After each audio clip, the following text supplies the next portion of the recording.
9, 8, 7, 6, 5, 4, 3, 2, 1, 0. Women's Wrestling Talk, the #1 women's wrestling network on the planet.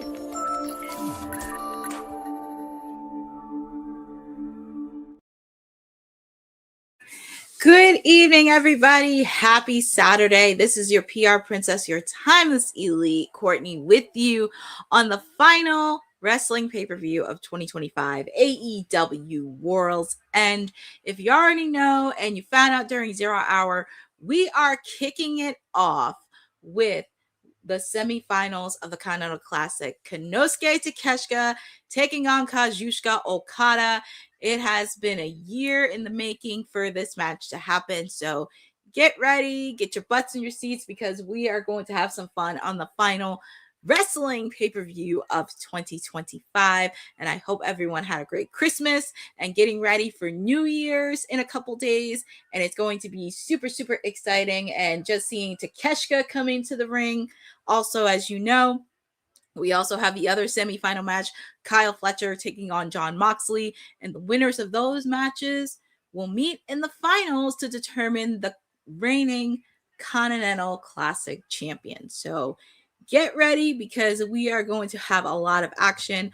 Obviously, of course, we have the AEW World Tag Team titles in a Chicago street fight between FTR and the Bang Bang Gang. We also have the AEW Women's Tag Team titles, the Babes of Wrath taking on Mercedes Moné and the forever Ring of Honor Women's Champion Athena. We have the AEW Women's Championship, Chris Statlander taking on Jamie Hayter.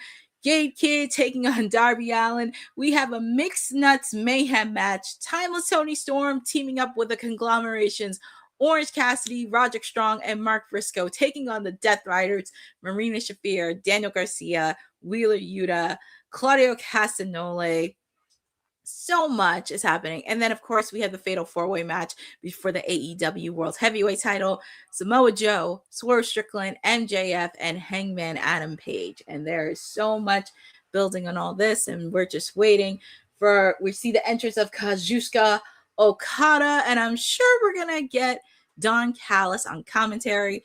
Shout out to everybody in the chat. Shout out to Tiffany Johnson. Shout out to Eddie Foster. And also Boza and Aaron Teagle for joining on this watch along of AEW World's End, because this is the final pay-per-view, wrestling pay-per-view of 2025 as we get ready for the new year.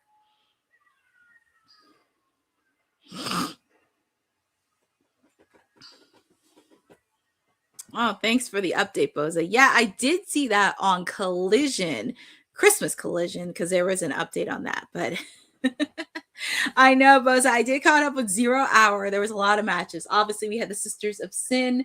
And then, of course, on commentary, we have that creep Don Callis. I could care less about him. But we have Tony Schiavone, Excalibur, and Bryan Danielson on commentary. But I'm pretty sure Don Callis is going to be on the edge of his seat, because I secretly think he's rooting for Okada. I mean, I know he thinks Takeshita, but I think he's secretly rooting for Okada to win. But this has been building up for a year. Feel free to put in the chat on who you guys got in this match as well. And obviously, I did post my bold predictions up earlier today, so feel free to check them out. And yeah, we're going to get ready. It's the final wrestling pay-per-view of 2025. Oh my, it just feels surreal. But yeah, you can hear the fans. Yeah, Boza, I think Takeshita, but this has been building in the making, and we shall see.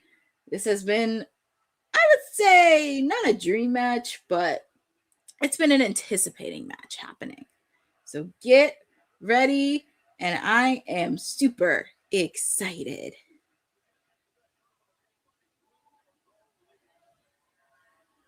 So here we go. We see these two guys going at it one-on-one.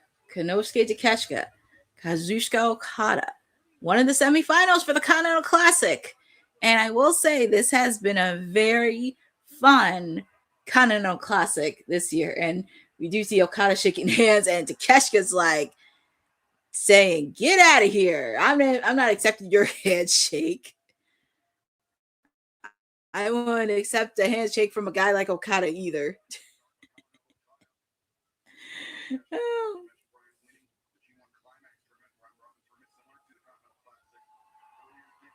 And it's crazy because Okada is a former IWGP champion and Takeshita is the reigning IWGP champion.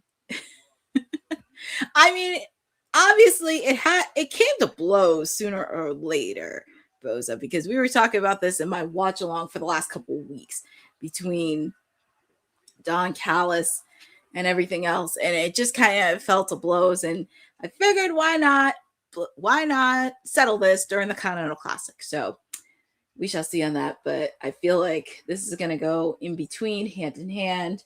And then, of course, on the TV, we see like the results from the Continental Classic from last week.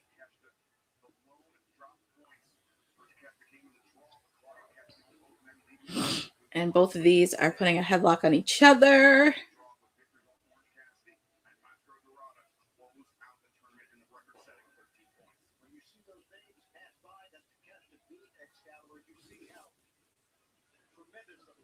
I feel like it's going to be a back and forth between these two.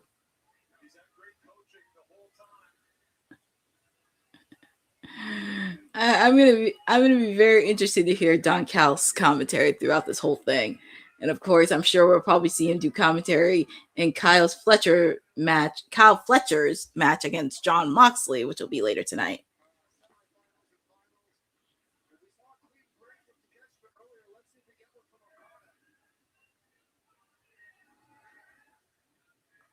Okada doing his tricks, doing what he does best.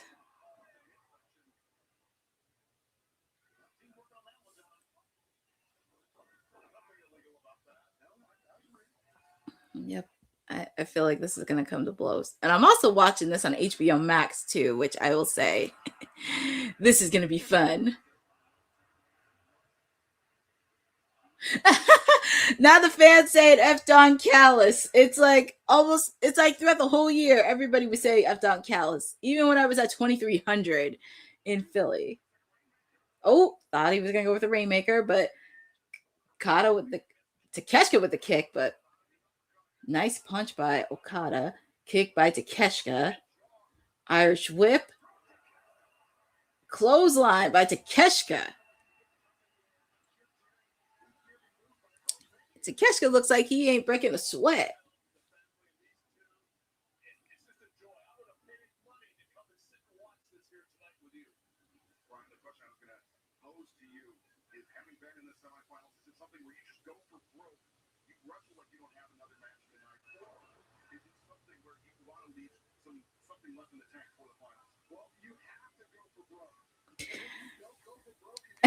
We're going to go. Yeah, we shall see.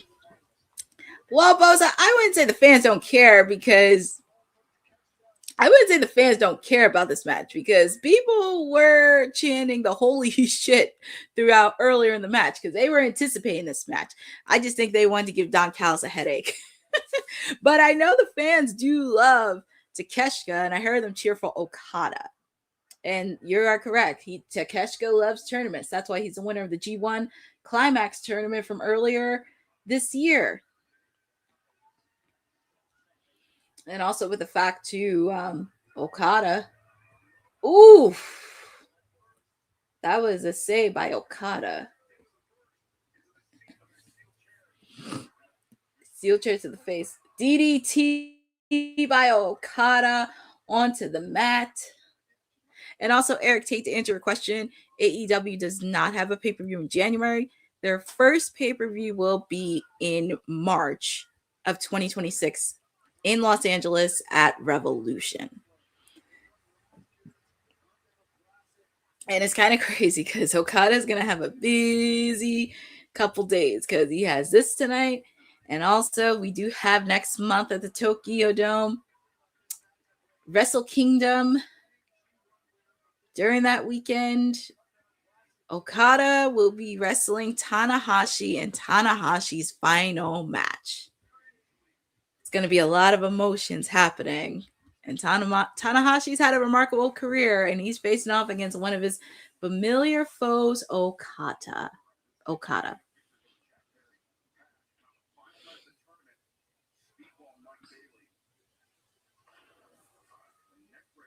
Neckbreaker by Okada.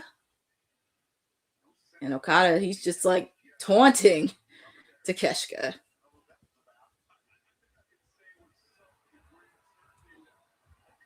And the fans, I think the fans are really getting behind Takeshita. It was just a matter of time because when they teased it from last year, around this time when they were starting the Continental Classic, it was starting to build up. And then you had Okada join the Don Callis family, and then it kind of went into blows a bit. So it's kind of like Okada wants to replace Takeshita in a way. He just wants to replace him in a way. He wants to replace him, but we shall see. We shall see on that.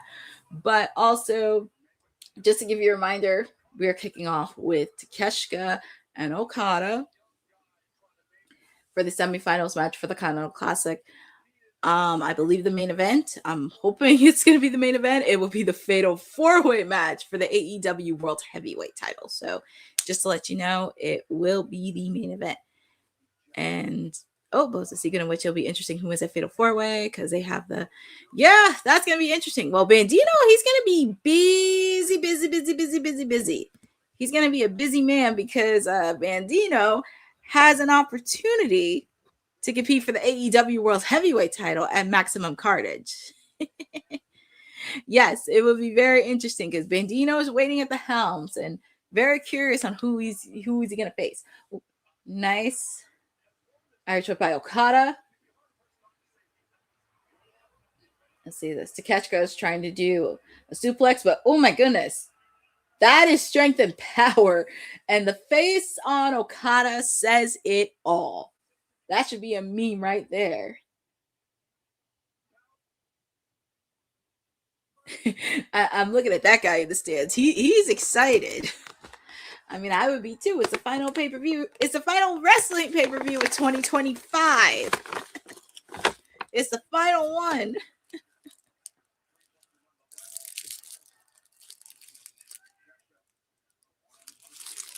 It's like an Irish whip.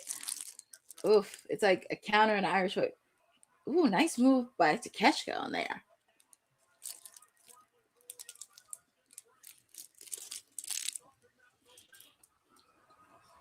What's Takeshita going to do here? Oh my goodness! Over the top rope! That's why he's good at what he does. And the fans are on their feet in Chicago.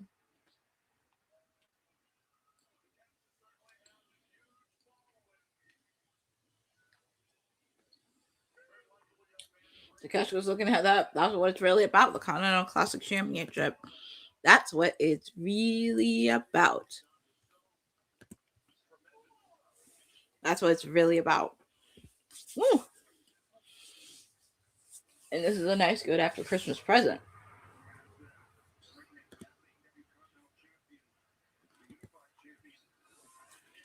Ooh. Kick to the face by Takeshita. 1, 2. Kick out by Okada. Oh my God. And Eric Tate, yes, I did have a good Christmas. It was really great. Kept it chill, very chill. Happy to have the family over. It was a fun Christmas. I was really enjoying and just getting ready to ring in the new year with 2026. And thank you, Eddie Foster, for that one. AEW Revolution will be in March. But also, if you're a fan of New Japan, don't forget about Wrestle Kingdom, Wrestle Dynasty, Tanahashi's final match. He'll be taking on no other than Kazuchika Okada. And I'm sure there's going to be a lot of matches happening. And hopefully we get to see a lot more AEW on the roster. Because I know there was a few wrestlers last year that actually competed at the Tokyo Dome and in Japan for the first time. Like last year, we saw Brody King wrestle. Hopefully we get to see some other superstars who never had the opportunity to wrestle in Japan. Because it does look very fun. So I'm very excited for this.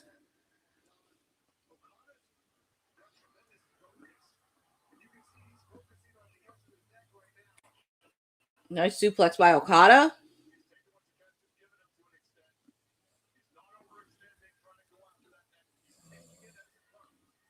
Oh, here comes Okada. Elbow drop. Oh, we know what this is going to do here. He's going to do a signature taunt, giving a middle finger salute to the fans. Oh, joy. And trying to give a middle finger to Okada.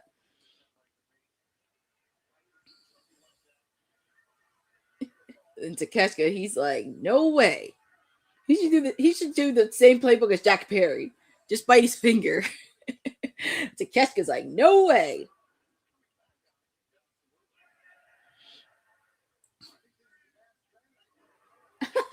It's like all the fans are cheering for Takeshita. All the fans are cheering for Takeshita, but half of the fans are booing Okada. Oh my goodness. And I believe there is a 20-minute time limit for this.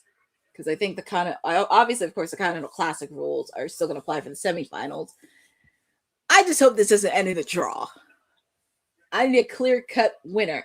But like I said, I picked Takeshita to win. But feel free to put in the chat on who you guys got winning. You got either Takeshita winning this, or do you have Okada winning this? Or do you think it's going to be a draw or something else? Oh, look at the power of Takeshita. But then Okada, it looks like a pile driver. No, Takeshita. Oh my goodness. And he's really putting a beating. And the fans are all loud on their feet. Counter by Okada. Trying to set up for the Rainmaker. No, Takeshita.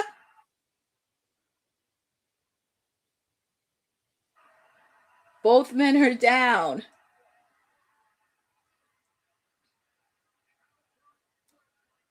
Oh my God, the fans are on their feet. And we also had we got some breaking news courtesy of Eddie Foster, because we found out, due to the amazing action they had in the last couple of weeks, we found out Hyan and Maya World are officially all elite. Shout out to Eddie Foster for that. That is awesome. I'm actually going to look this up on the news right now to make sure, because you know me, I always like to make sure to fact check everything. But congratulations to them, especially because they had a big showing. But going back to this match with Takeshita and Okada, because these guys are like going at it.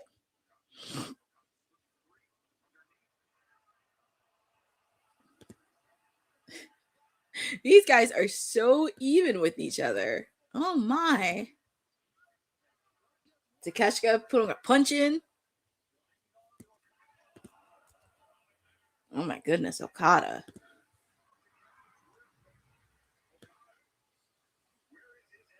Yep, and Fightful just posted it on their socials.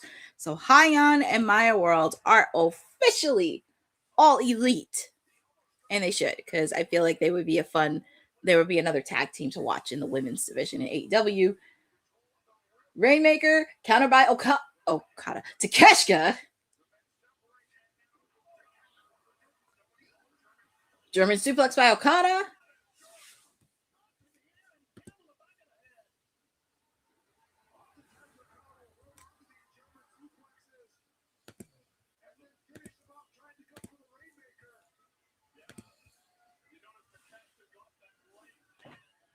We see Okada. I'm listening to Don Callis doing commentary. He's trying to protect Okada. That's why I feel like quick kick out. That's why I feel like Don Callis is protecting. That's why I kind of knew he's protecting Okada. Takeshita. Drop kick by Okada.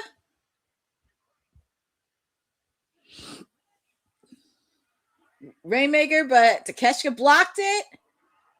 backwards Poison Rana. Takeshita, is he going to end this right here?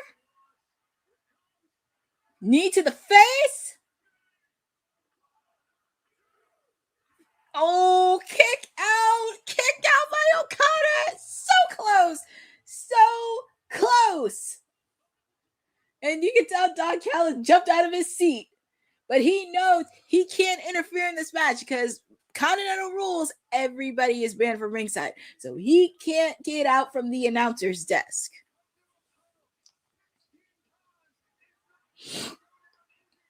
Even Brian Danielson's fired up on this.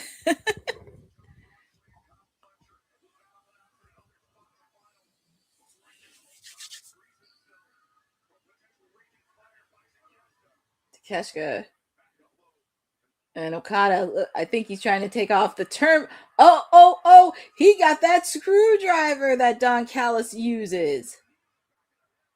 Takeshita needs to watch out for the screwdriver.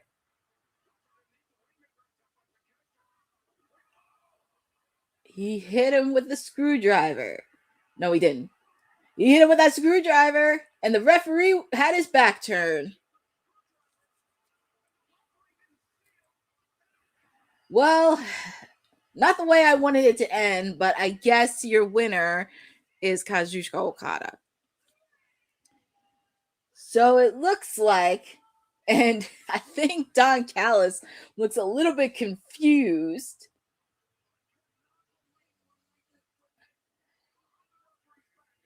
He hit Okada hit Takeshita with that screwdriver that Don Callis uses. Well, Don Callis has a little concern over Takeshita, but well,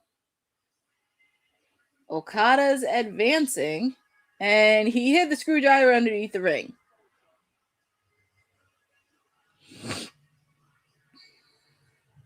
And it doesn't shock me at all. Well, yes, Tony Khan. I mean, obviously, yes, with Okada. But Okada cannot wrestle forever. And I know he's going to be wrestling Tanahashi next month at the Tokyo Dome. But it's going to get to a point where you kind of need somebody to really beat Okada. So, I mean, it was a good match. But Okada can't wrestle forever. I'm very curious what's going to happen there in the next match between Jon Moxley and Kyle Fletcher.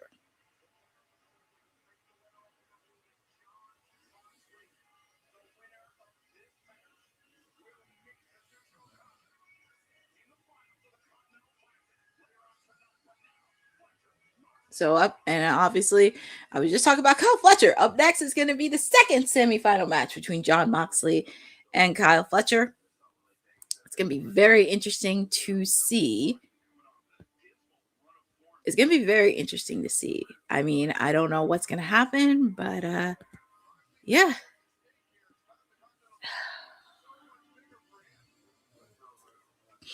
I know for the internet. Yeah, for the international title. Yeah, I know, but he's gonna have to stay. I know it's for the international title because trust me, I wasn't too fond of Okada parading with that international title because I just think it should have been separately because that is a second tier title. And remind you that the best international champion, need I say more, Freshly Squeezed Orange Cassidy.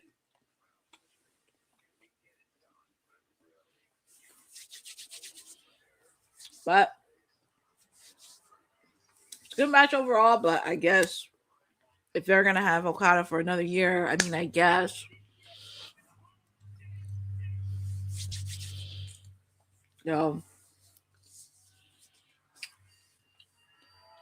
So if you're joining with me, this is your Timeless Elite, your PR Princess, Courtney, with you on this final wrestling pay-per-view of 2025 AEW Worlds. And we just kicked off with the semifinals for the Continental Classic with Kazuchika Okada and Konosuke Takeshita. The winner of the match was Okada. And now we're getting ready for the second semifinals match between Kyle Fletcher and Jon Moxley.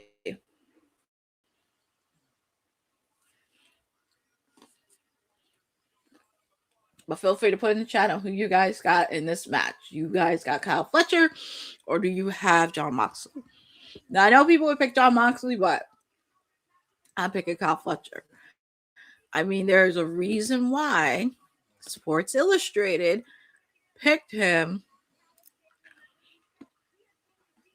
Yeah, but that's what I'm thinking. They're going to stick with Continental rules, 20 minutes.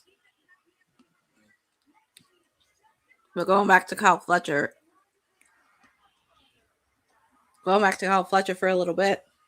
There's a reason why Sports Illustrated picked him as Breakout Star of the Year.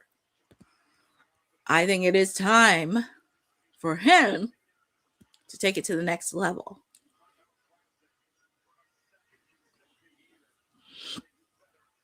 He needs a team up. So we shall see on that. I mean, Kyle Fletcher has had an incredible year. I mean, had a match with Will Ospreay in the steel cage match at AEW Revolution.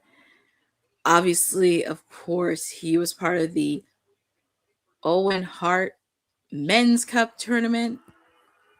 He was the TNT champion.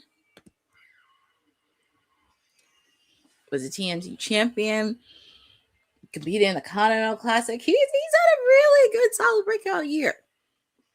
And here comes Jon Moxley.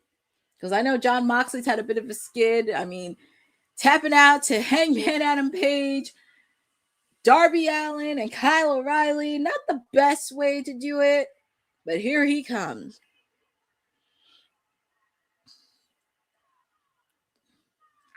I know, right? That's what I'm thinking too with Don Callis, because like you have to think when the Don Callis family first started, the first two people that he picked were Takeshita and Kyle Fletcher. Could you imagine Don Callis just like turning his back on the first two guys? He had them join the family and align himself with Okada.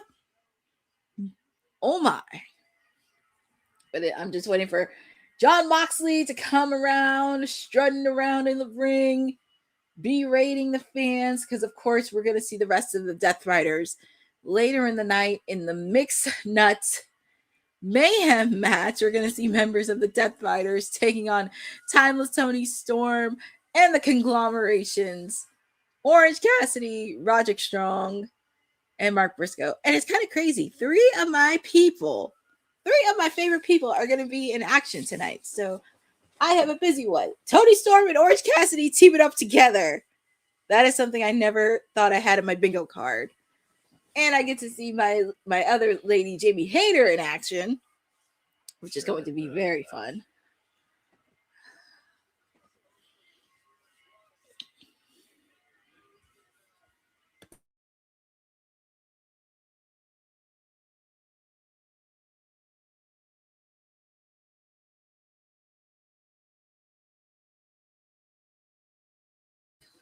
But here we go. You're starting off our second match. Kyle Fletcher. And he's taking on Jon Moxley for the first time, which is crazy. And it's actually really cool. And like I said, Kyle's has had a very good year, competing in the Owen Hart Cup men's tournament, competing against Will Ospreay in that cage match at AEW Revolution, getting a shot at the AEW World Heavyweight title against then champion Hangman Adam Page at All Out in Toronto.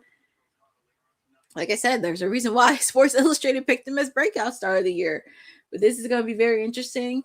Continental Classic rules apply. 20-minute time limit. Everybody is banned from ringside.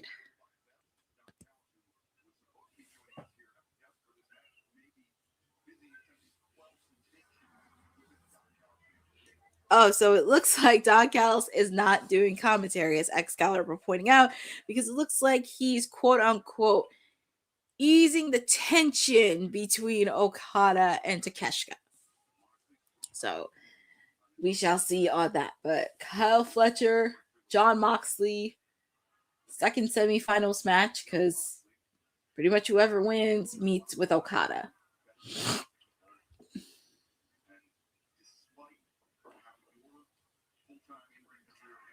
Ooh, nice chop by Jon Moxley.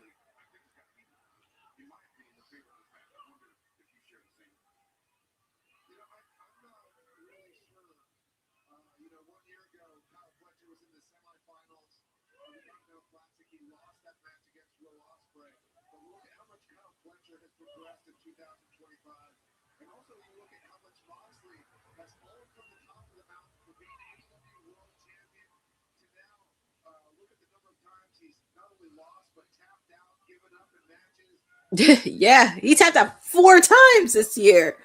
Twice to Kyle O'Reilly, once to Darby, and once to Hangman. Not that good. So hopefully, Mr. Moxley has a plan in place.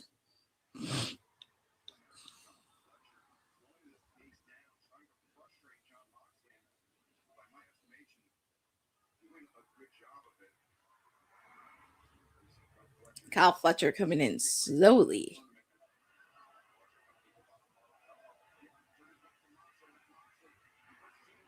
Well, Moxley, they're taking it outside the ring. Chop to Moxley.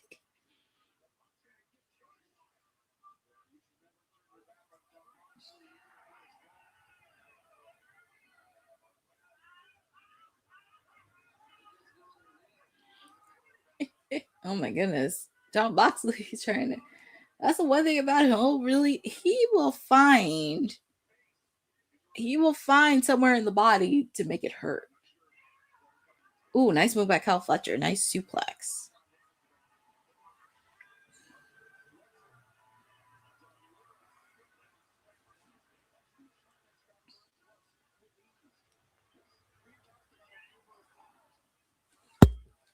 Ooh, didn't mean to hit my mic. Oh man, Kyle Fletcher is really put on to John Moxley. But he looks like he's shown a lot of growth from the match he had last year against Will Ospreay and now. There's a lot of growth, there's a lot of confidence, and it showed that he can be one of the future top guys in AEW in the next couple of years. So he's doing pretty well.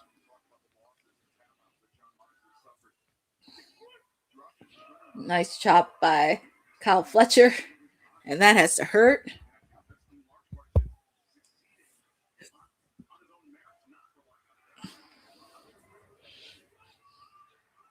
And these guys are going into blows with each other.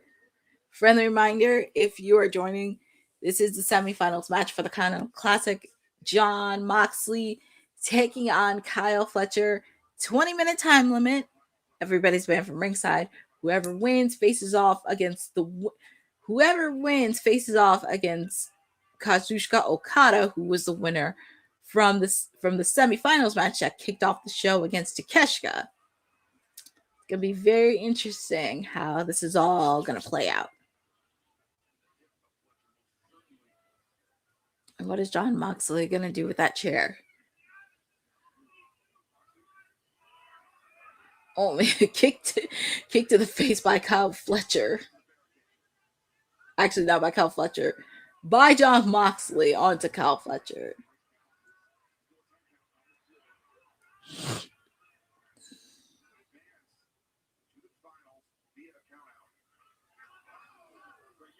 Coming into blood. Oh, Kyle Fletcher showing a little steam in him.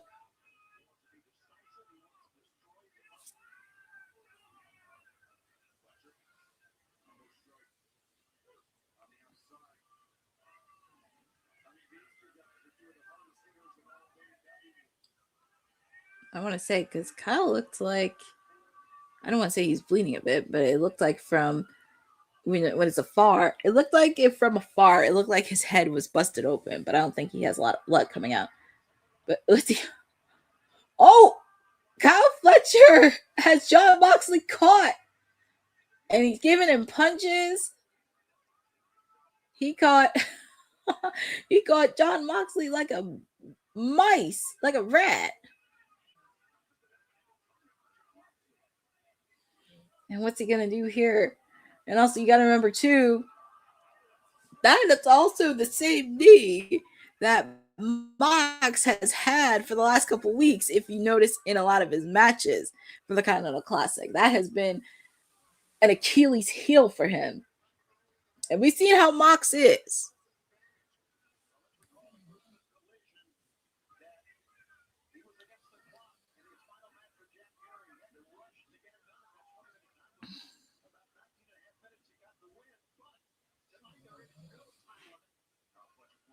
Look at Jon Moxley. He's holding that knee that's been giving him a lot of trouble the last couple of weeks.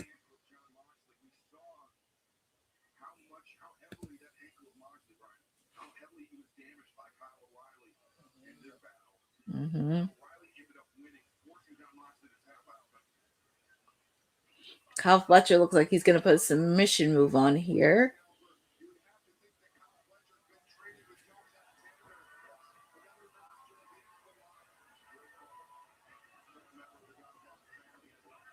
Oof. That was an interesting move by Kyle Fletcher. Moxley, he's like really grabbing his knee. And Kyle Fletcher doing what he do best.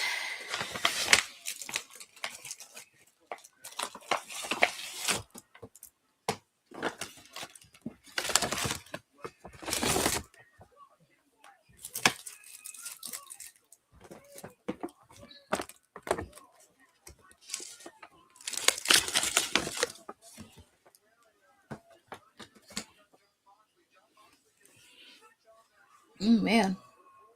Kick to the face by Kyle Fletcher. Quick kick out by Mox. I'm looking at the chat over here because I know you guys are talking about the news that Maya and Hyan are officially all elite. Because unfortunately, I was not on that episode of WWT where they were talking about Nixon and Miranda.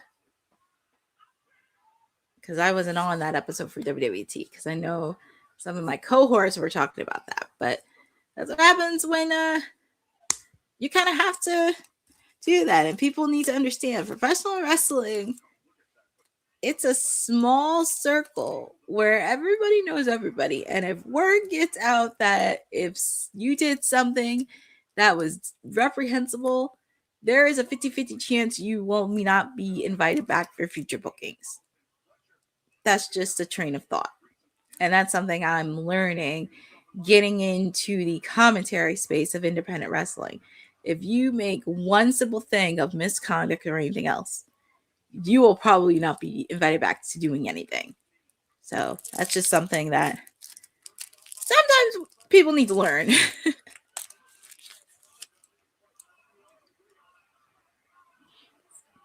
Fans are chanting for Jon Moxley. And Jon Moxley, even with a bad knee and all, he's trying to do the best he can.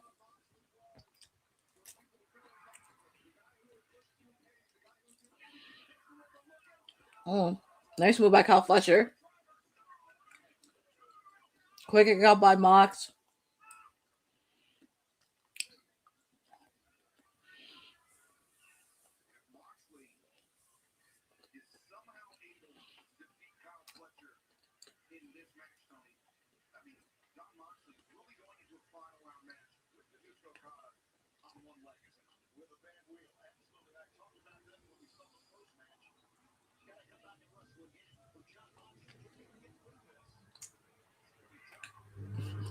Jon Moxley talking trash to Jon Moxley. I can see Moxley, his mouth's a little bloody, but he's still doing. Ooh, Jon Moxley came out full swinging. Jon Fletcher's telling him to come on. He's telling Jon Moxley to come on.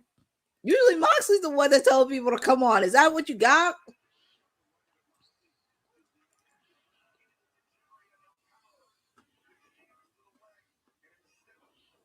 Oh man, it's like an Irish whip. Clothesline by Jon Moxley with the bag leg and all.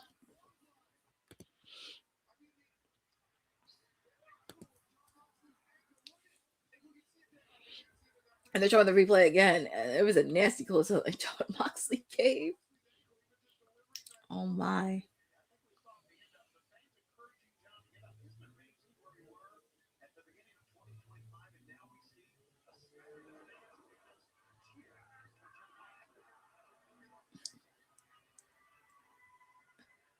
Bad knee and all. John Moxley's really giving it his all.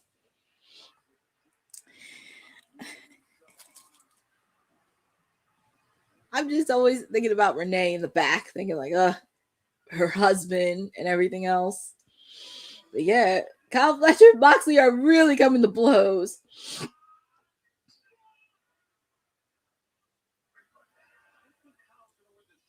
It's kind of crazy. Both of them are coming to blows with each other, but the fans are cheering for Moxley, but they're booing Kyle Fletcher. That's very interesting. With the fact a lot of people booed him throughout the whole year.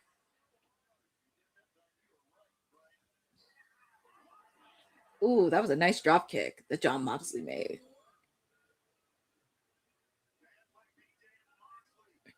Bad knee at all. He still has some fight in him.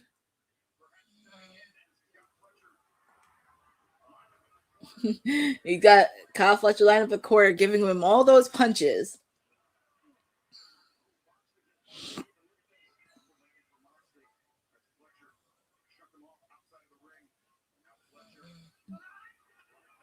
Oh, doing the kick. Ooh. Reverse it.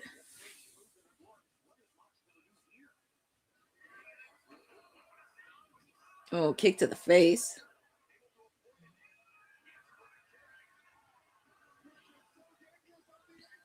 Oh my goodness. Is he doing?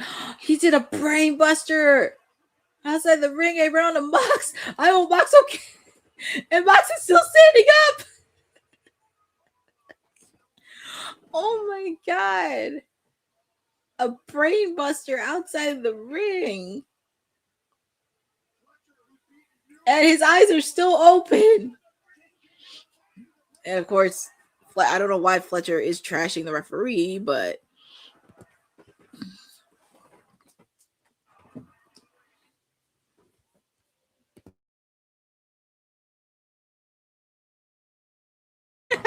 I know Moza. He's just like him and Darby. Maybe that's why him and Darby Allin have so much in common. They just both are immune to pain.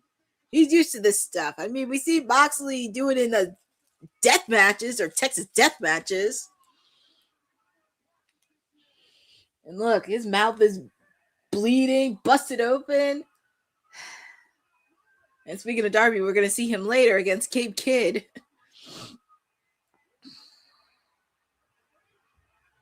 Ooh. 9. Moxley's again. Okay, he got back in the ring. Powerbomb by Kyle Fletcher. Kick out by Mox. And Kyle Fletcher, he's trying to put a submission hold in. And this is the similar submission hold that Kyle O'Reilly put him in back at Full Gear. Man, if John Moxley taps.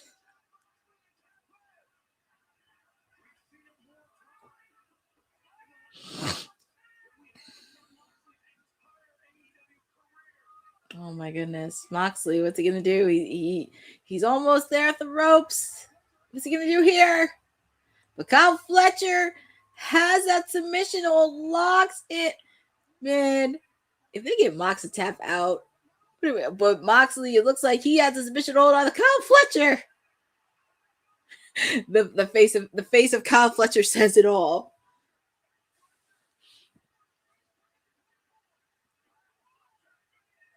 He's really fading. He's fading. He's fading. Kyle Fletcher's fading. But no, he broke out of submission hold and he has that same ankle. Is he going to make oh my god. If he makes Moxley tap out. I just love Bryan Danielson's enthusiasm in this. I just love his enthusiasm. Oh my god, Kyle Fletcher's really putting it in there. I'm laughing at John Moxley's face. I think okay, he has his hand on the ropes, John Moxley. Kyle Fletcher has to break off the submission.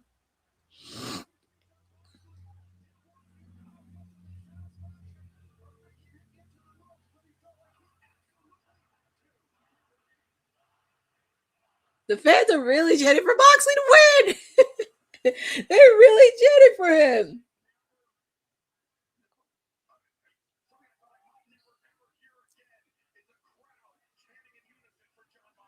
I know. It's like they're rooting for Jon Moxley to win in Chicago.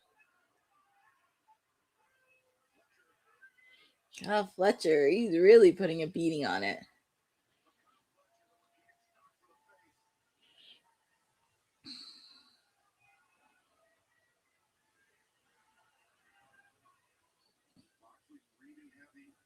Oof, Moxley doesn't even know where he's at.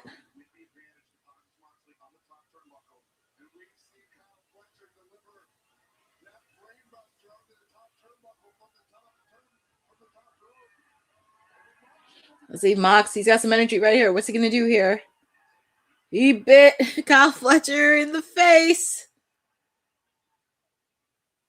He's telling Kyle Fletcher, anything you could do, I could do better.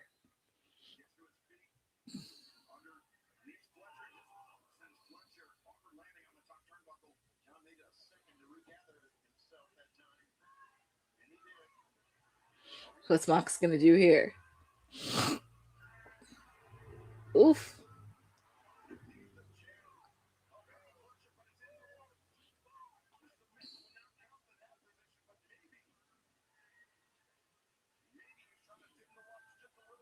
What's Mox going to do here?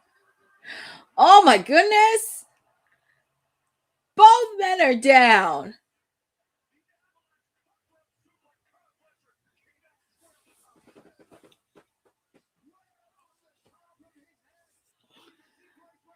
I wish I knew how many minutes were in this match.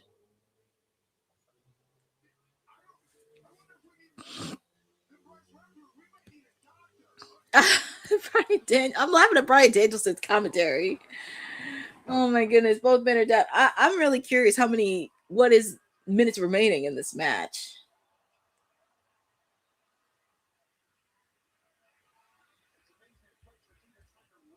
I'm just astounded. Both of these men are still up.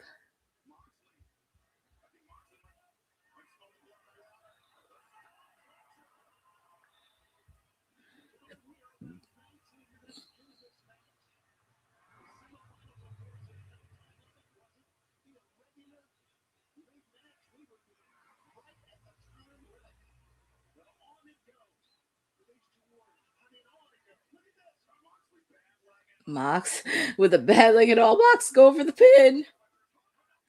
Kick out by Fletcher. 2. Oh, I thought that was a pin, right? By Fletcher. Kick to the face. Moxley still up.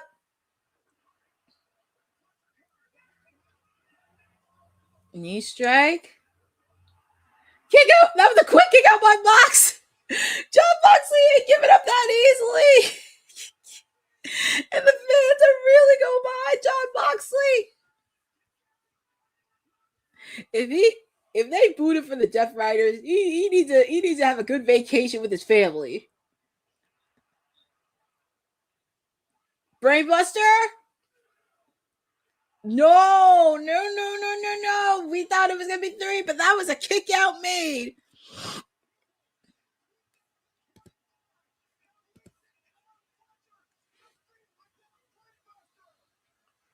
Oh, I think. Oh, 1 hour time limit. I did not know for this match. Look at the fans. The fans are literally on their feet live. It's just the energy. I just hope they keep the energy up throughout the whole night.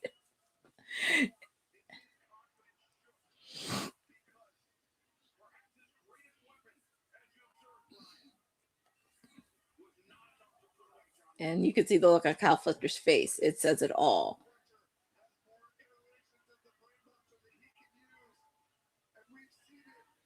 And look at Mox. Mox looks like he has no idea where he's at.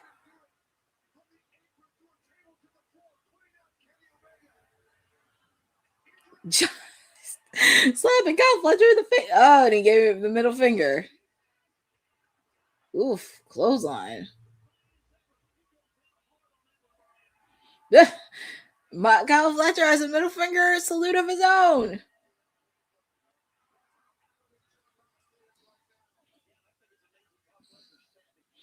And oh my goodness, he's doing the same. What the heck? Kyle Fletcher's looking. You know what? I just realized something. He's looking for that screwdriver that Mr. Okada used. Hold on. 2. Oh, I thought that was a kick out. Moxley, he got that submission hold.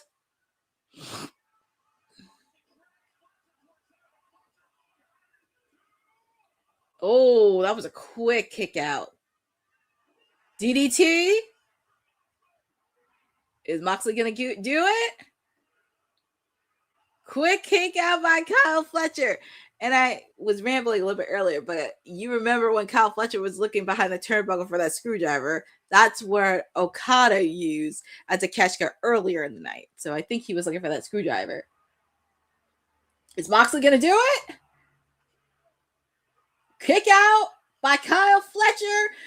Moxley putting the submission hold in.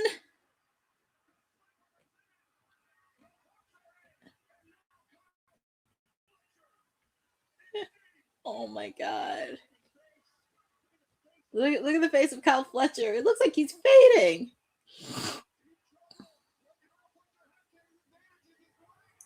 There's a reason why Jon Moxley is a multi-time AEW World Heavyweight Champion. Because of stuff like this. Oh my goodness. Kyle Fletcher looks like he's fading. It looks like he's fading. No, it looks like he's fading. No, Kyle Fletcher's feeling the ref's face. But Moxley, he's trying to put him in the submission hold. Yeah. Yeah, Kyle Fletcher faded. Your winner of this match is Jon Moxley. Jon Moxley will be facing off against Kazuchika Okada in the finals. Oh my. I really thought Kyle Fletcher was going to win, but I guess I was wrong.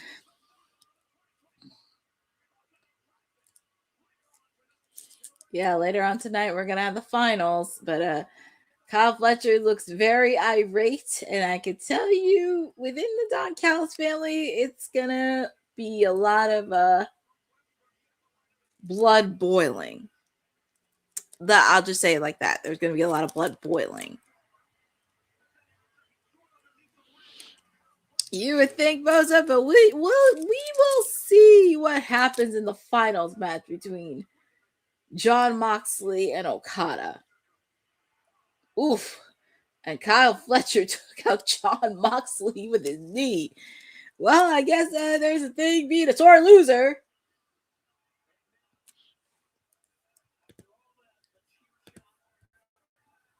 Man, give a cheap shot to Mox. I know the Death Riders have a match later on tonight as well.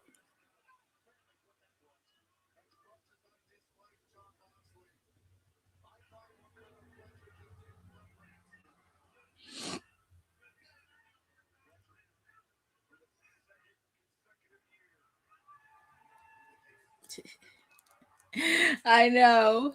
I mean, they're very lucky that outside parties are banned because, yeah. Yeah. I know, Eddie Foster, what a sore loser. And Jon Moxley hopping with one leg and all. He's hopping with one leg and all. He's going to the finals. So, yeah. Okada versus Jon Moxley.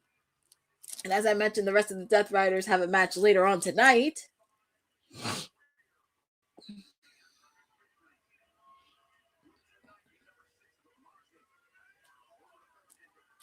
It's going to be a very interesting finals match. But I will say both of those matches were really good. They're really good. The fans were behind Jon Moxley.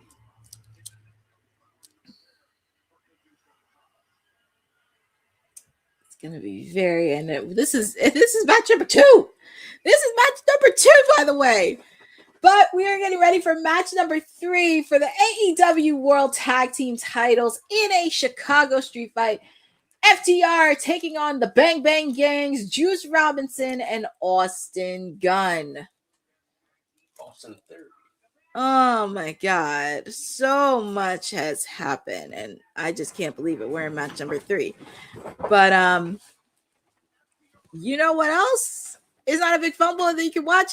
The Women's Wrestling Archive that we're doing for Women's Wrestling Talk. Women's wrestling didn't just show up yesterday in glitter boots. We've been here the entire time, body slamming through history. The Women's Wrestling Archive launches January 1st, 2026, and it's gonna pave the way for all women's wrestling. Because if we don't document it, a man might say he did it first. This has been a passion project for a very long time. Head over to the womenswrestlingarchive.com to donate 1, 5, or whatever you can. It all goes a long way. Let's give these women the spotlight that they've always deserved. Her story belongs in history. Help us preserve it today. Join us at womenswrestlingarchive.com. Support the archive. Support women's wrestling. Donate today. Make sure to support the Women's Archive and support everything women's wrestling. Every support counts. $1, $2, $3, $100, whatever you can do. It is supportive in every way. And yeah, we're getting ready for a Chicago street fight. We got the Bang Bang Gang. I still can't get over. I know this is sidetracked, but I still can't get over the fact that Cash Wheeler called Juice Robinson Mr. Toni Storm. I mean, obviously they're married in real life, but I did not think it was going to be mentioned on screen. But that's just crazy. He called Juice Robinson Mr. Toni Storm. Oh my. But yeah, we got a Chicago street fight. The Bang Bang Gang taking on FTR. And we got that weasel Stokely hanging around. That's why he ain't getting no hoes. Because he's a weasel. And nobody likes him. But who am I to say? Anyways, we're getting ready for our third match. It's 9 o'clock and we're in match number 3. Oh my goodness. We have 6 more matches to go. But, you know, it's going to be so... Oh, and looky. We got Nigel McGuinness on commentary in the AEW World Tag Team title match. Good old Nigel, mate. And also sending congratulations to him because he is going to be a dad sooner than you think. He's going to be a dad on the way. So congratulations to him and his partner. They will be having their first child together. Oh, yeah, and we have FTR coming down the ring with that weasel Stokely. So, yeah. Oh, my.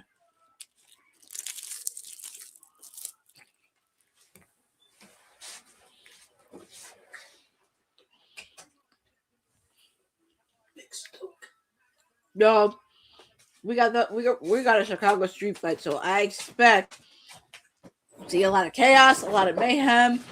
Feel free to put in the chat who you guys got. Do you have FTR retaining or do you have the Bang Bang Gang winning this match in the Chicago street fight? And also with the fact too, as I mentioned, Nigel McGuinness is on commentary right now during this match.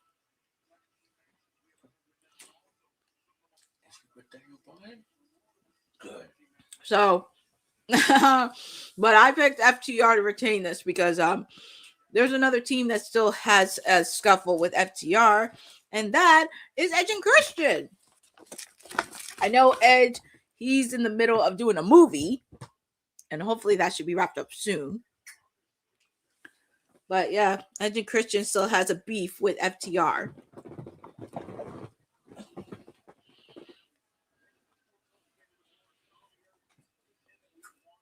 So it's just one of those things. But yeah, here we go.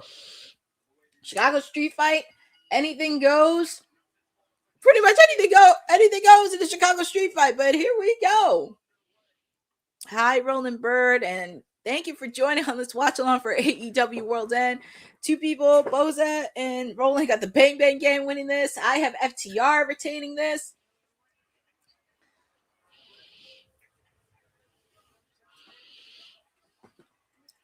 Yeah, Boza, I think he's doing like a movie or something because I know he's still doing acting. And same thing with Christian Cage because I know Nick Wayne has been out of commission because he's still recovering from his injury. So that's a little bit hard to do. That is true. I mean, we can see that Weasel Stokely get involved, and also, of course, we could see Ace Austin get involved since he's been in alignment with the Bang Bang Gang. Because we now know Austin's brother Colton is out with an injury, and Jay White, he's recovering with the injury. We just don't know his timeable return. When's that going to be? So, but it's going to be a very interesting match. Definitely going to see a lot of gruesomeness in a Chicago street fight.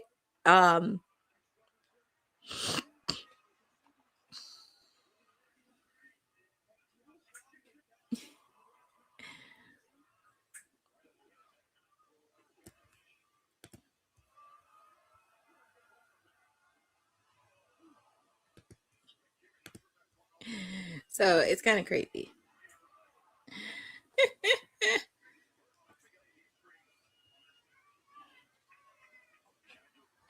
I know, Boza. And also, I'm taking a look at your. So I'm just getting a lot of breaking news throughout this whole segue of AEW World's End. So, Boza reported, courtesy of Fightful, there has been a lot of alleged reports that David Finley's New Japan Pro Wrestling contract is up sooner rather than later, and he has American companies in the States that want him. So that's been an ongoing thing, and we'll take a look at that story because that's going to be a development. David Finley, he's well known in New Japan. He's wrestled over there with many other people and familiar faces that you know. So it's going to be very curious on what promotion he wants to go in after his New Japan Pro Wrestling contract is expired. So it'll be very interesting on how this is going to go. But this is an alleged report, courtesy of Fightful, and we will keep tabs on this. Hopefully, we will get more when we're back on Women's Wrestling Talk for the new year. But yeah, oh Lord, Dax threw something in Juice's face. Like I said, I just still can't get over Cash. Cash called Juice Robinson Mr. Tony Storm. My goodness. Well, we know they're married in real life. I mean, obviously, I didn't think nobody would mention that on screen. Oh, and look, that Weasel is helping. Well, it's no surprise there. It's no disqualification, so he can help in any way he wants. So it looks like Dax and Juice. Ugh, that little Weasel, he's just... Oh, boy. Well, Juice Robinson, he's making Dax eat some steel.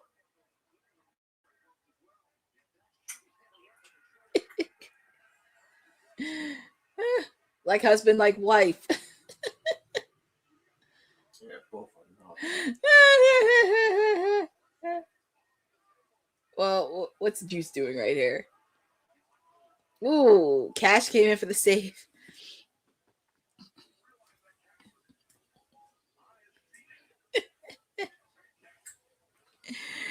Oh, man.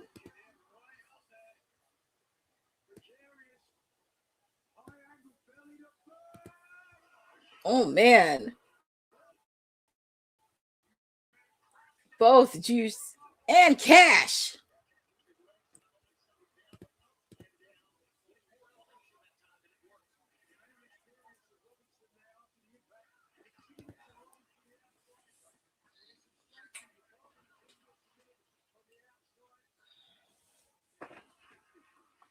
All right. Yeah, these guys are going at it with the trash cans.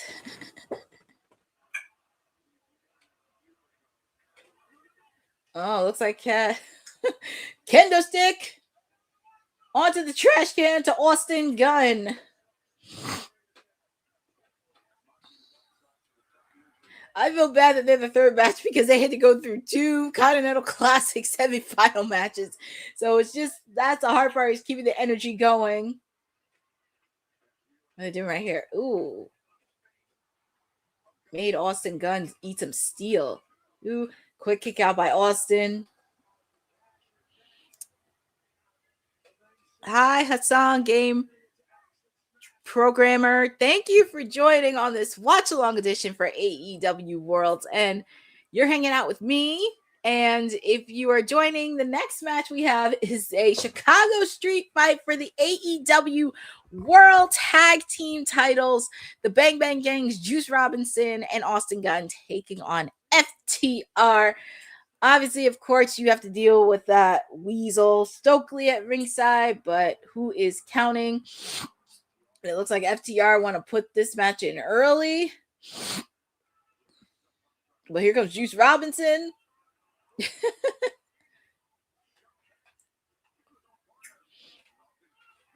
Oh, man. Austin just took out Cash. Juice. Quick kick out by FTR.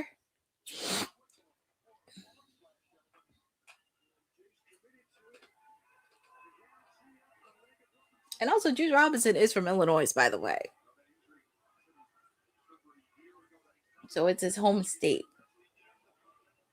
Juice juking and jiving.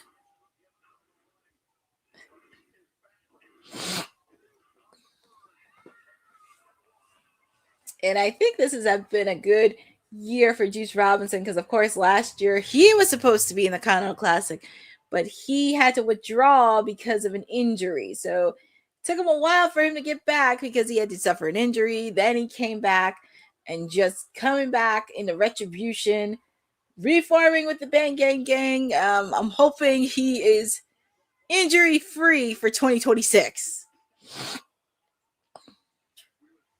Oof.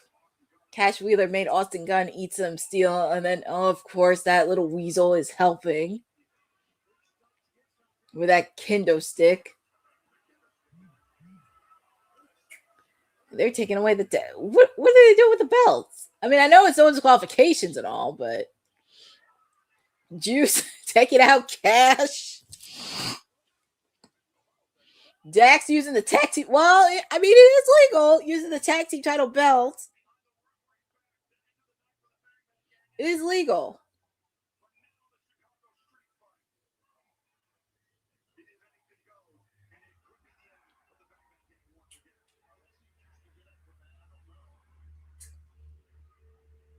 Let's see. Because he took a nasty hit. And Cash, he's right behind Austin. But Austin saved himself with a steel chair, hitting Cash.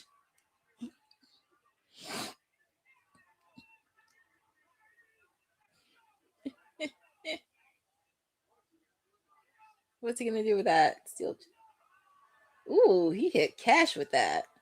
And Cash looks like a little busted open on the head. Ooh, he hit the Spanish people's announce desk. Oh no. It's always the announcers that get in the way. Oh, Juice Robinson's busted open.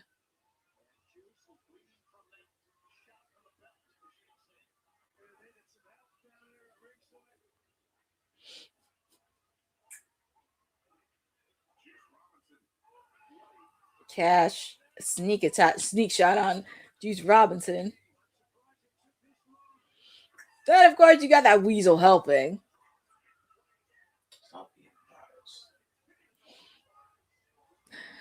That little weasel, I mean, to be fair, it is no disqualification, so I guess it's legal. I'm not gonna. I know, but it's always the Spanish team that gets hit. Oof. Dax hitting that steel chair on the Juice Robinson's leg. Actually, his knee. Oh, and Dax, he's limping. He did collapse for a little bit. Yeah, I know exactly, because I said, where is Ace Austin?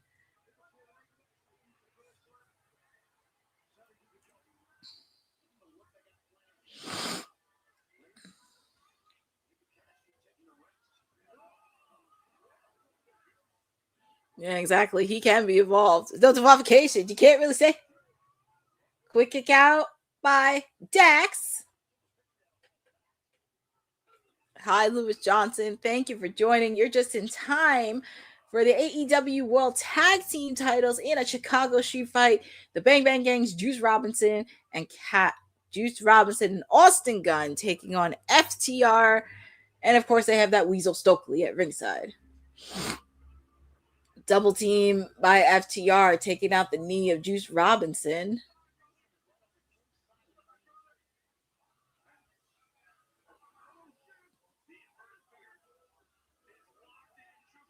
Oh my goodness. Dax has a submission hold on it. look at Stokely. He's like talking trash outside the ring, telling Juice Robinson to quit. And the FTR are just taunting Juice with the tag team title belt.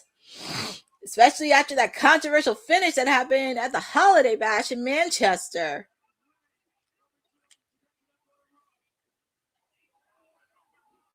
What are they doing? Well, I guess FTR is trying to make sure Juice Robinson doesn't go on the ropes in that submission move. And Austin has a fire extinguisher. But Cash took out Austin. What's he gonna do here? Ooh, both Cash and Austin got drilled through a table. Oh my.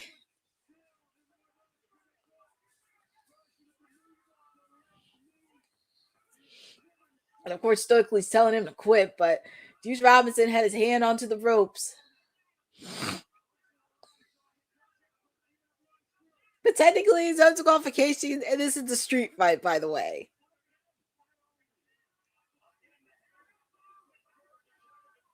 And he got that fire extinguisher.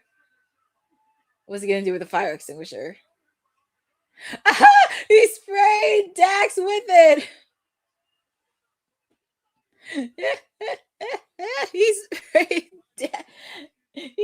Juice Robinson sprayed Dax with a fire extinguisher.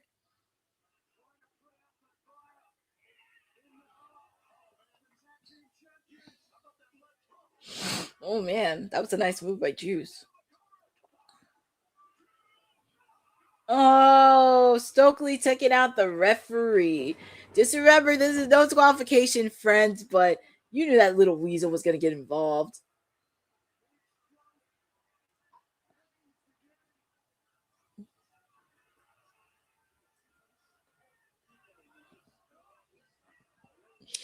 I know I would have won. I know this beta. Did Stokely really think that he was going to hit Juice Robinson with that chair? And you better run. Now, I know I don't want Ace Austin, and I know it may not happen, but it would have been funny if his wife, Toni Storm, came in instead of Ace Austin. But I know she has a match later on tonight.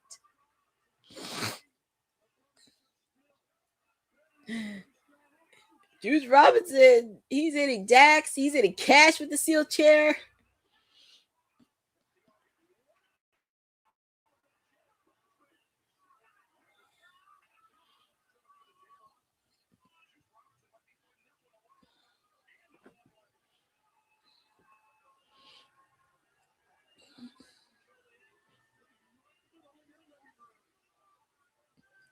I know. I mean, I know people say Ace Austin, but I wouldn't mind seeing, his real life wife, Toni, come in. But Stokely is really going to get himself hurt. He hit himself, but the table didn't even break. The table was well, I don't want to say botched, but a lot of things that can happen in wrestling, but I think that table was supposed to break. Shatter Machine. That has to be it. Ooh, Austin came in for the save. I thought after FTR did Shatter Machine, that would have been done.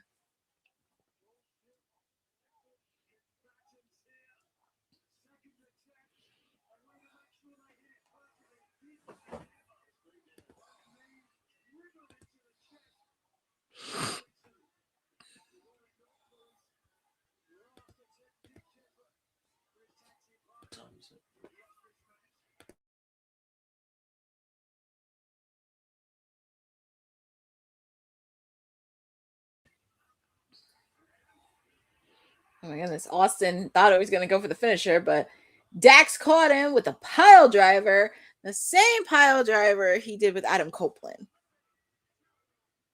Kick out by Austin.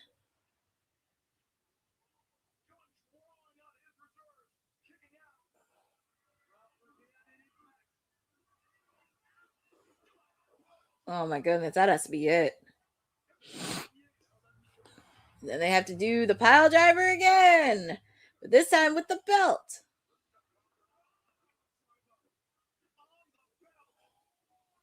Oh my goodness, they are out. Juice and Austin are out.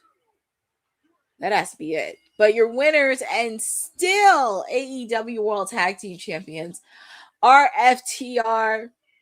Like I said, sooner or later, they're going to have to meet with Edge and Christian because they're going to be the ones to take the belts from them. Because I'm going to be very honest, I can't see any other tag team taking it. if I'm being honest. I mean, I would love for Edge and Christian to be the ones to do it. With the fact they still have unfinished business from All Out Toronto. I mean, but FTR is still your AEW AEW World Tag Team Champions. And by Sports Illustrated, they call them Tag Team of the Year, which I highly disagree with. And it's kind of crazy because PWI did their tag team list and the Hardys were number one, but FTR was on that list. Interesting. But as you say, I mean, it was a good solid match. I do think there is going to be more to Juice Robinson and Austin Gunn.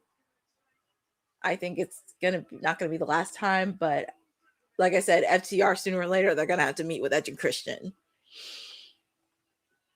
But there will be a time somewhere in 2026, they'll probably meet Edge and Christian, probably by the time of AEW Revolution.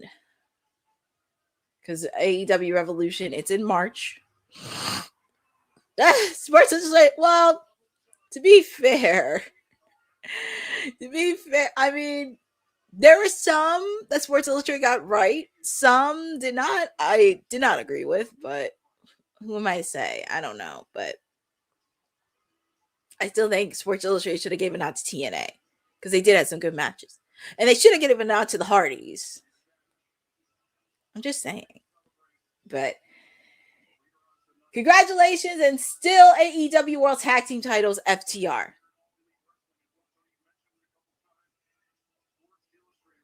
Yep, Excalibur mentioned his Sports Illustrated. AEW Promotion of the Year.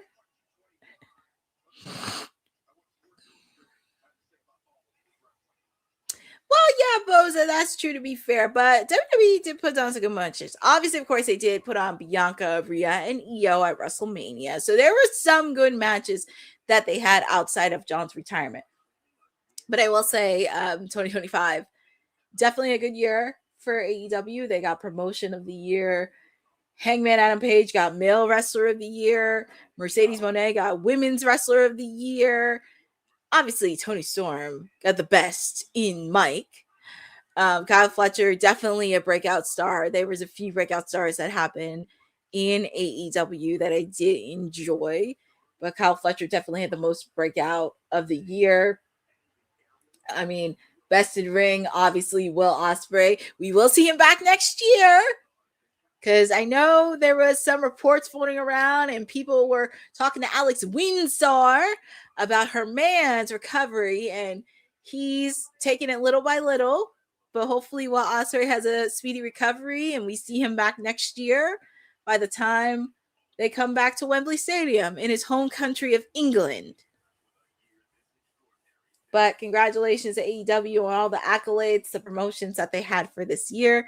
Looking forward to seeing what they did for 2026. We know AEW Revolution is going to be in LA. We know Dynasty will be in Canada. We know Wembley Stadium will be back in August. So it's going to be very interesting on how the other pay-per-view show, because we still don't know where Forbidden Door is going to be. We don't know where Full Gear or All Out. But switching gears, we go from the men's tag team championships to the women's tag team champions. The Babes of Wrath taking on the unorthodox team of Mercedes Moné and the forever Ring of Honor Women's Champion, Athena. Yeah, Boza, because just remember, Will Ospreay is co-producing the women's independent show in England, March 8th. So that's going to be good. Yep, Brooklyn Bryan. Adam Copeland does the Percy Jackson series. He is taking some time off to do a little bit of acting and also other stuff to do. So hopefully Edge and Christian will be back, because they do have some retribution they got to face off against FTR. Hopefully by the time AEW Revolution hits. But we shall see. We shall see. We're having the unorthodox team of Athena and Mercedes Moné taking on the inaugural AEW Women's Tag Team Champions, the Babes of Wrath. And if you saw their promo at Christmas Collision, it was an interesting promo because they had some choice of words. But here is the forever Ring of Honor Women's Champion. You could tell she doesn't have Billy Starks. She doesn't have Diamante with her. And yes, Lewis Johnson, I am on Instagram, by the way, for Women's Wrestling Talk, because I figured, you know what? Since we're kind of ending the year, why not?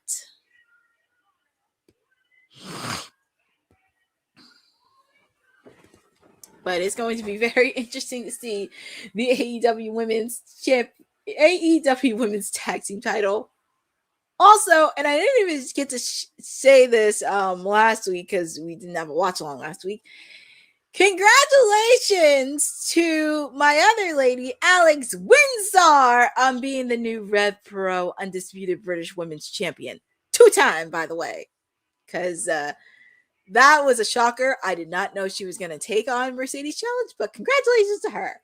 But here is Mercedes Moné, and I don't see the male models out, because usually the male models come in. I don't know what's going on. I thought that we were going to get a set of male models, but it looks like the TBS title is all set in stone, which that is agreeable.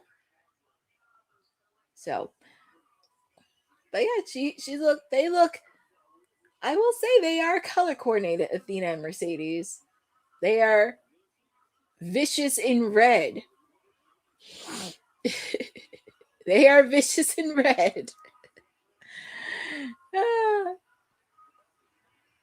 It's kind of crazy there. It's kind of crazy they're in Chicago, and Mercedes is from Boston, and they don't like people from Boston, especially when it comes to sports teams. I just find that really interesting.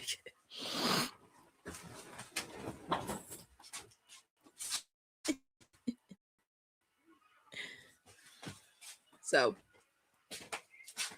we shall see. But here come the Babes of Wrath, and they are matching outfits, by the way.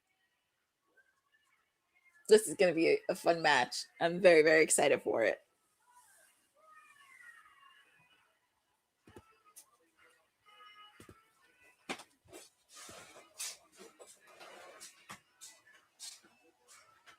So hold on for a second.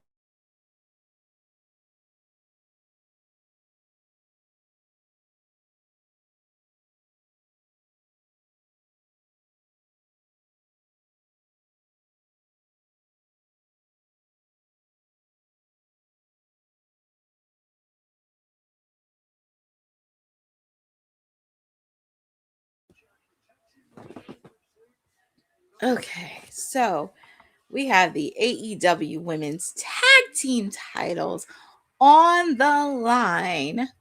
The Babes of Wrath taking on Mercedes Moné and Athena.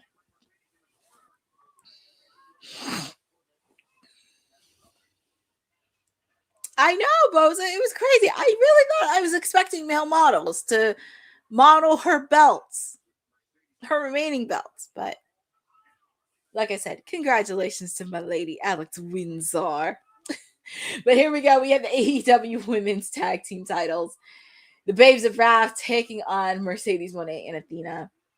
It's just something in a way, because I feel like they don't trust each other, Athena and Mercedes. I feel like there is something there because they both have giant egos. They both are the best at what they do wrestling-wise. It's going to be very interesting how they coexist as a tag team. And also with the fact, too, this is the second time that they met. This will be the second meeting.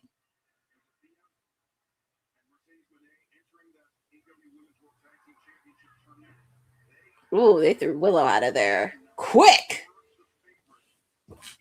But feel free to put in the chat on who you guys got winning the AEW Women's Tag Team. Do you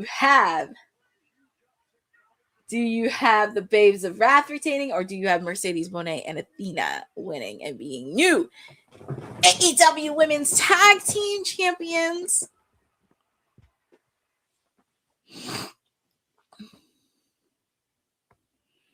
Well, Athena, that's why she's the forever Ring of Honor Women's Champion. Oh, nice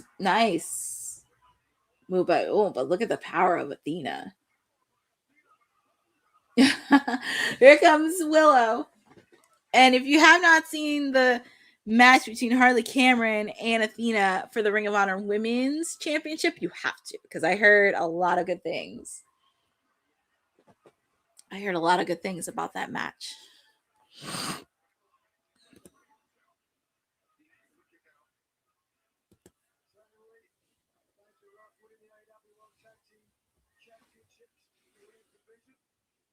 So tag, I thought the tag was nice. Tag is officially made from Willow to Harley Cameron. Just me, Harley and Athena know each other very, very well from Ring of Honor recently.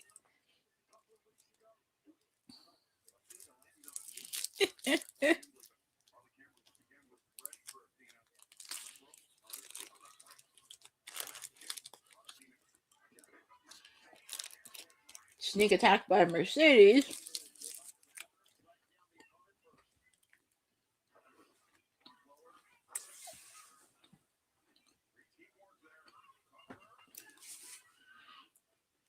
Lewis, I do appreciate you being on my watch along, but for this one, I'm doing solo. So usually I have people from my team for WWT. I do appreciate that, but this one is all on me when I do solo. So, and I only did Instagram because since we're on winter break, I wanted to interact with a lot of people. So,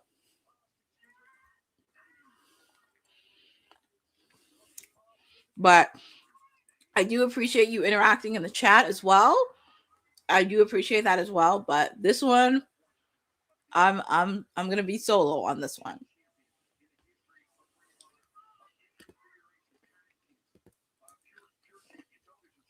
We're going back to this match.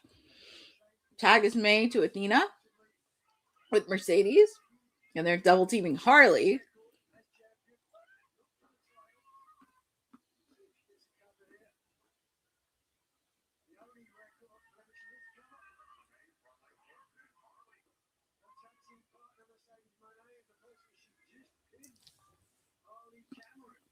I appreciate that, Lewis, and I really do respect that. It's just For me, this is all solo, and usually I have my co-host from WWT on here. So, but tonight I'm gonna be solo.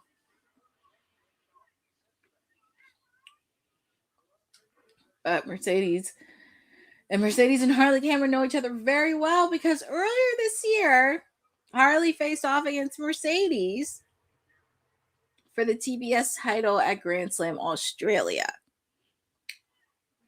Shame. It's a shame that we're not going to have Mini Monet out. But we did see Mini Monet at Blood and Guts.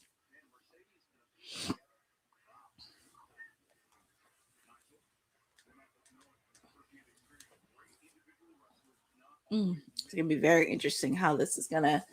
But like I said, feel free to put in the chat. Do you guys have the base rap or do you have Mercedes and Athena winning? And also with the fact too, I picked the base of rap to retain only because I want them to continue having that credibility in the women's tag team division. And I really want them to have as like a very serious rivalry. I thought it was going to be against the Timeless Love Bombs. But since the Timeless Love Bombs have issues with the Death Riders, I think maybe it could be very interesting to have either the Sisters of Sin have a rivalry with them, since Tekla is trying to get into the AEW women's title picture. But like I said, tag is made to Willow and Mercedes. They know each other very, very well. And also with the fact too, Mercedes beat Willow to become TBS champion in her first match at Double or Nothing. Oh man, look at that athleticism through Athena. And look at Willow. She just has that counter so well.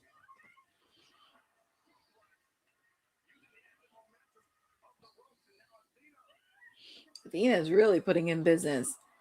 And you can tell there's a little bit of spout between Billy Starks, because I know Billy Starks was not happy the last couple months. Kick out by Willow.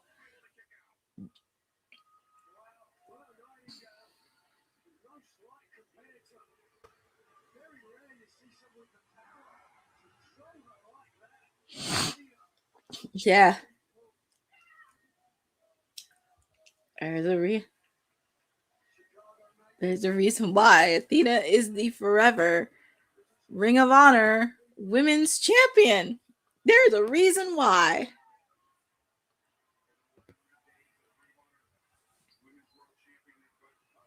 Ooh, will I put a pounce on Athena? My God. That was a very serious pounce. Tag is made to Harley Cameron. I kind of wish she did bring out Mini Monet. Because I do like the puppet. Harley Cameron showing a lot of offense, which is really, really nice. And especially with the fact, too, she did have a match for Athena for the Ring of Honor Women's Championship. And Harley is feeling the wrath. She's feeling it. Well, here comes Mercedes. She's trying to block it.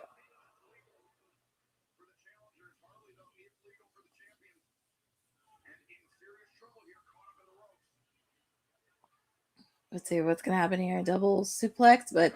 Oh, look at Willow! Look at what they're doing! Double! Look at Harley! Crossbody! She's feeling the wrath. That's what her MO is. Ooh, that was a nice move that she did. Quick kick out made.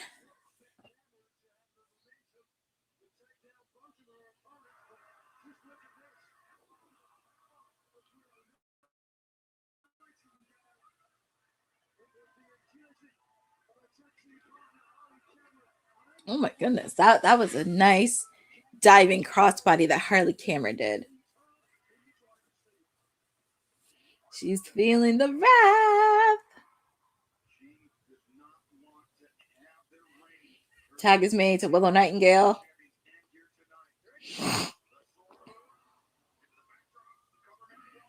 To quick kick out by Mercedes.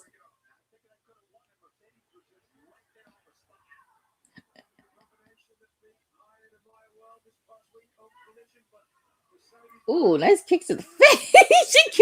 she kicked Mercedes in the face. Oh my god, Athena put that stunner in like that. Backstabber. And she put him in a submission hold. I'm going to say this. And I know people say with the TBS title, I think Willow Nightingale may be the one to dethrone Mercedes as TBS champion. Because when you really think about it, her first match was against Mercedes. Mercedes' first match at AEW was against Willow. And she beat her for that TBS title. But look at Willow. She's trying. She's trying. But she got that power. She got that power. That's why she's the babe with the power. Ooh, man. Athena, I knew I had a feeling something was about to happen. Ooh, miscommunication. I knew that was about to happen. Oh, man. Oh, boy. Willow going for the cannonball. Well, not cannonball, but clothesline. My goodness, there was miscommunication. Double clothesline.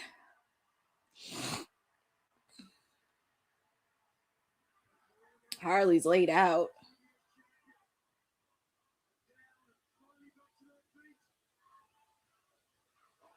Oh, man. Athena and Mercedes. Let's see.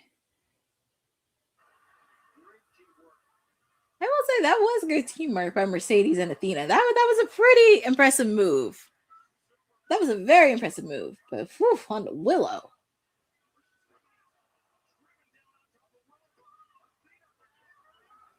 Well, here comes Harley with the save.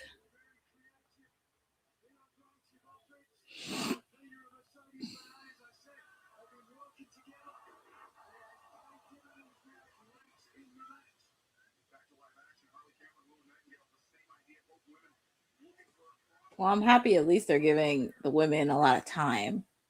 And I'm hoping they do give the same amount of time for the AEW women's title.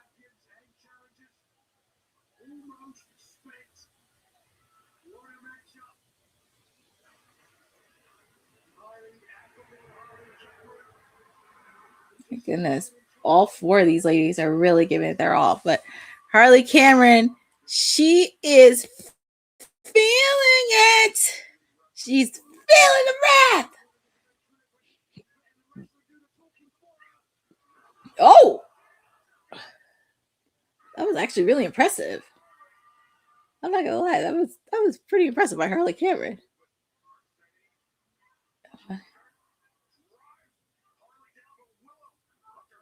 What's she gonna do here?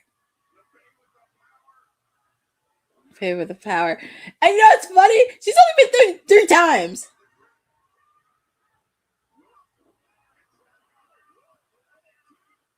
Oh my god!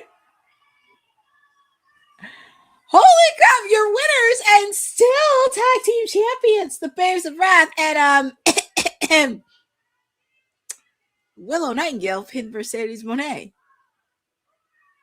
Does this mean that while she deserves to be TBS champion, obviously, but oh man, the Babes of Wrath retain the AEW women's tag team titles. But I do like that they are getting a lot of credibility. And what better way to do it with two of the top ladies in that division? I'm laughing at our WWE chat, even though we're on vacation. We are, even though we're on vacation, we're still chatting. But I have a feeling that TBS title match at Wembley is going to be fire. And look at Athena's face. And I could tell you, Athena is still salty from the first time they lost because she said it on Collision. Well, your winners and still tag team champions, the Babes of Wrath. Oh, look at that. I love the sign. When there is a willow, there's a way. Oh my god, I guess you could tell it was gonna implode.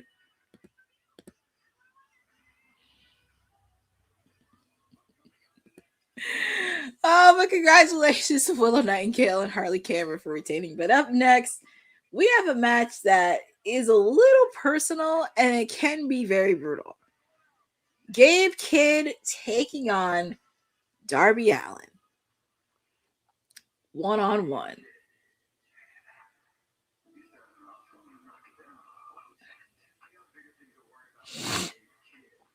You would think, because Darby has other things he has to worry about. Obviously, of course, dismantling the Death Riders, trying to do the best he can to represent AEW, and he has to deal with a roadblock known as Gabe Kidd.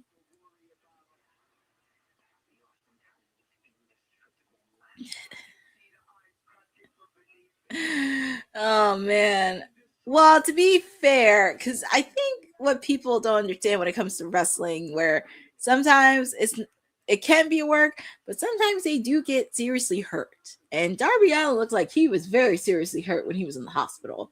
And Darby, he's been through a lot. He's been through a lot, but you really can't say nothing bad about him. The man just freaking climbed Mount Everest.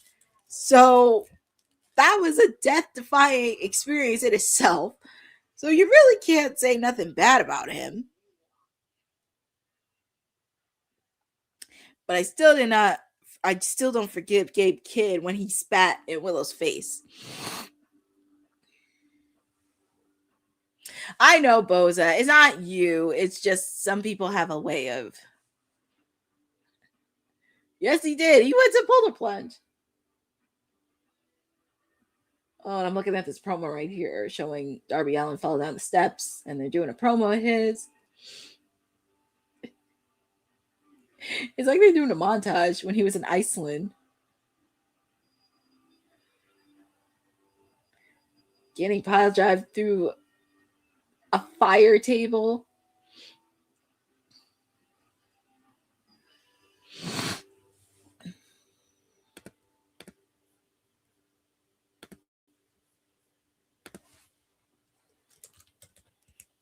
I remember you as you were, not as what you'll become.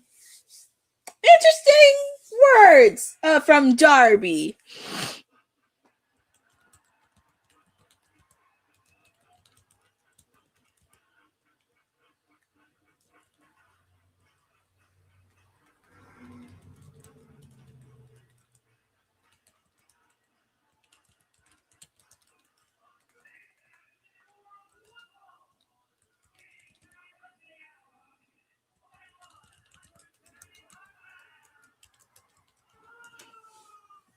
All right, here comes Darby with his skateboard.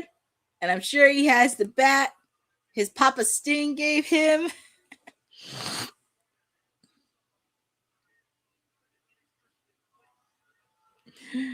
Darby is a character. He is a special specimen of a character. But it's going to be very interesting because Gabe Kidd's been interfering. Like, he interfered in the men's blood and guts. Been trying to get a hold of Darby. It's like...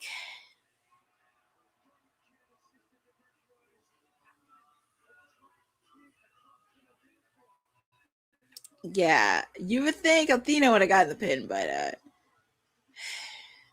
it's a little bit of trouble within the minions.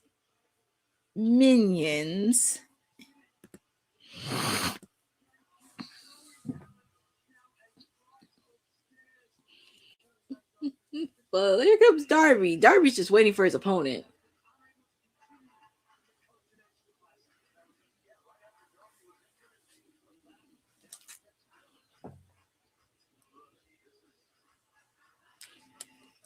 And I mean, I guess because Gabe Kidd still associates himself with the Death Riders.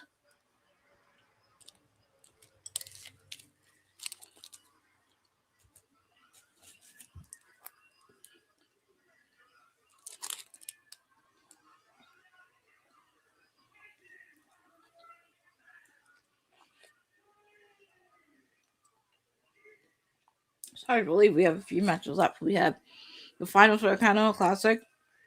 We have the Mixed Nuts Mayhem match. AEW Women's Championship match. And we have the Fatal 4-Way match. So we have 4 matches left. Oh my.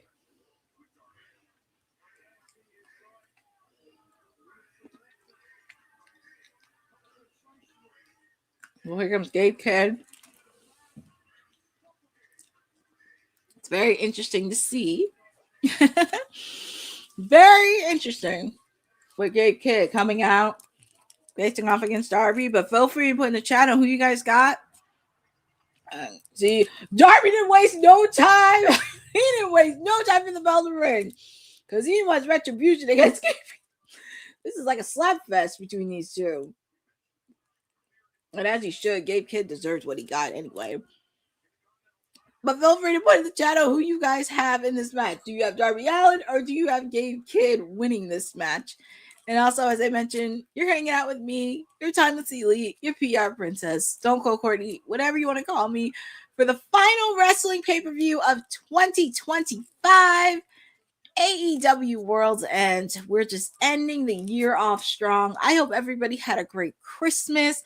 They had a great holiday with their loved ones and try to make everything special about it because we only have a few days left of 2025 as we get ready for 2026. But also feel free to put down any goals that you have or anything you would like to accomplish in 2026. There's a few things that we still have to accomplish. And before I forget, because we do have AEW World's End, and I know WWT Live is on winter break, you will be getting a special New Year's Eve edition of Timeless Elite Wednesday for AEW Dynamite with yours truly. Because before the clock strikes midnight, you get to hang with me for 2 hours. And why not? Because it'll be New Year's Smash for Dynamite. It'll be live. And also, we get to share what goals that we want to accomplish in 2026. So just to let you know, there will be a watch along for Timeless Elite Wednesday, a special New Year's Eve edition.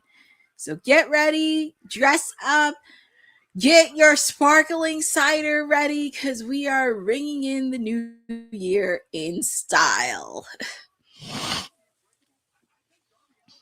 Yes, and Boza, I'm happy I did because I know last week I didn't do a watch along because it was Christmas Eve and you get to spend time with your families. But since New Year's Eve, New Year's Smash is going to be live this week, why not do a special New Year's Eve edition? But going back to this match, Darby and Gabe Kidd, because I know Roland Bird, he picked Darby to win this match. Oh boy, I feel like Darby's just like getting hit with a car.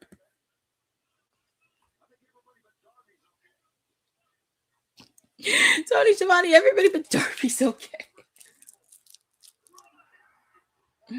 Poor Darby.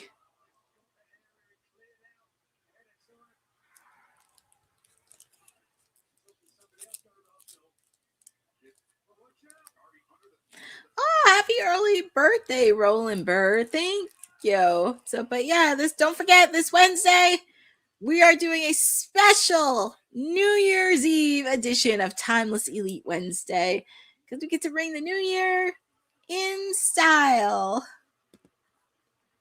Yeah, they're booing the crap. They're really booing the crap out of Gabe Kidd, which he works better as a heel anyway.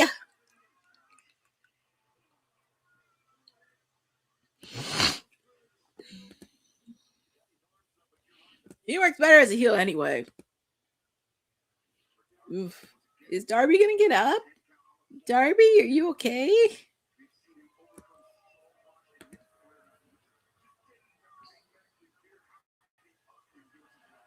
Well, Gabe Kidd does good as a heel. I just didn't appreciate it when he spat in Willow's face.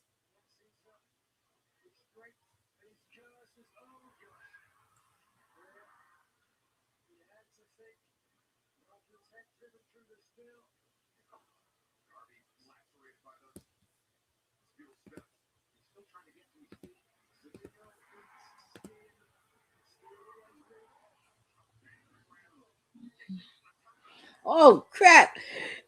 That has her, and Darby Allin's already busted open. He's already busted open.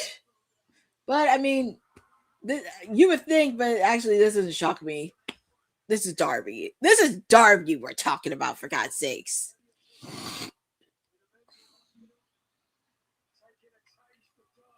Oh boy! And look at that. I feel bad for whoever's the next match after this.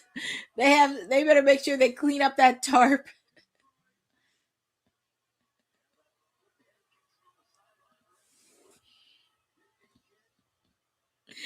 Oh boy.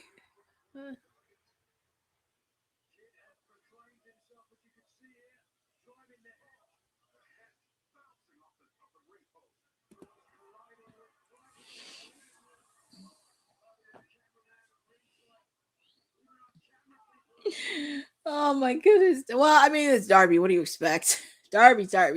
So Jeff Minnerling, you miss a lot for AEW World's End so far. So we kicked off with the semifinals match for the Continental Classic between Kazuchika Okada and Konosuke Takeshita. Unfortunately, because of Okada hitting Takeshita with a screwdriver, Okada advances onto the finals. We did have the second semifinals match between Kyle Fletcher and Jon Moxley. And by submission, Moxley advanced to the finals. So we're going to get Kazuchika Okada taking on Jon Moxley and find out who the winner and will be the Continental Classic champion.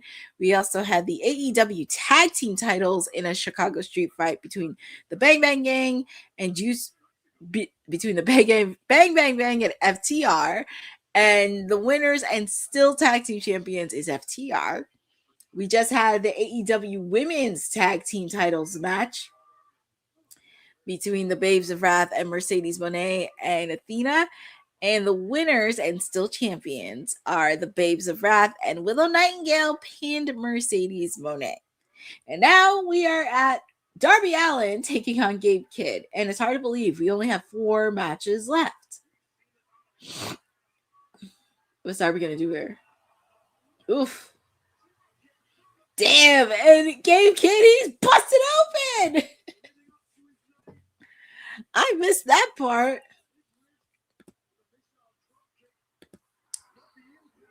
No, Jeff Merlin, there's not a betrayal yet, but it's brewing to be a betrayal within the Don Callis family soon. I don't know when, but it's about to happen.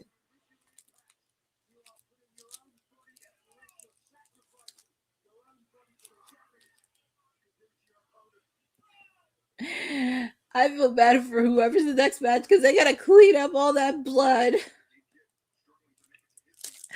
They have to clean that up.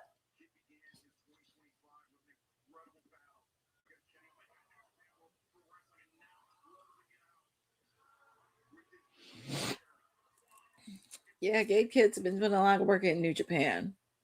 Not gonna lie there. Jeez. I guess Gabe Kidd's used to.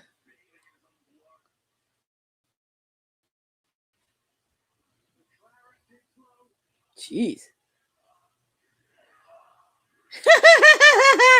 I'm not going to repeat what the fans said, but you kind of know the rest. And he's biting Darby Allin. Oh, my.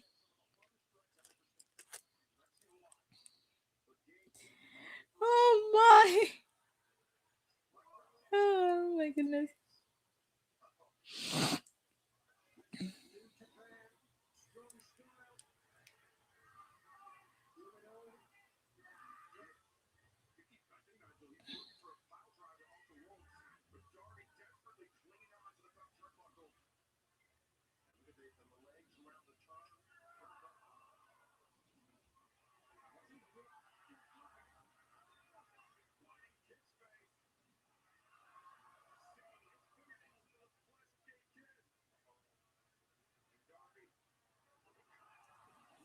Oh my God. Kick out by Gabe.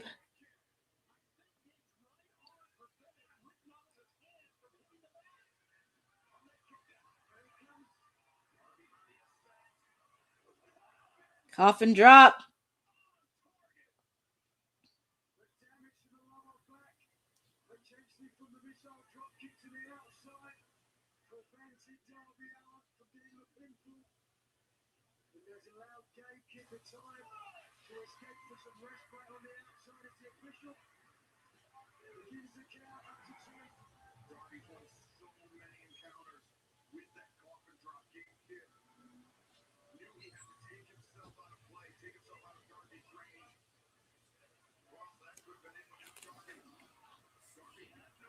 Let's see, where is Darby gonna go? Is he really gonna do a coffin drop on the top rope? And he hit the coffin drop. That man, he's just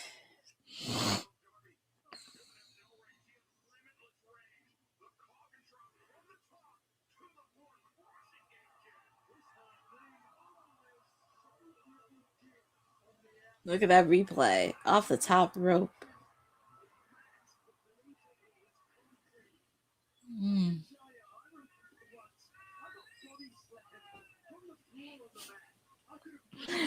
Oh my God. Darby is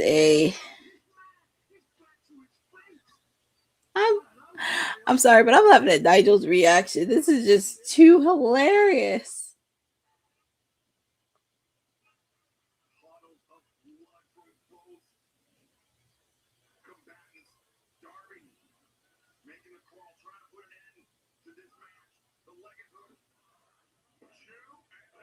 Quick kick out by Gabe.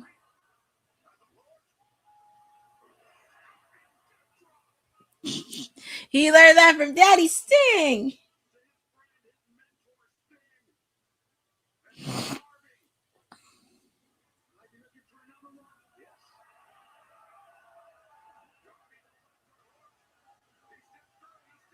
Is he really putting that submission hold?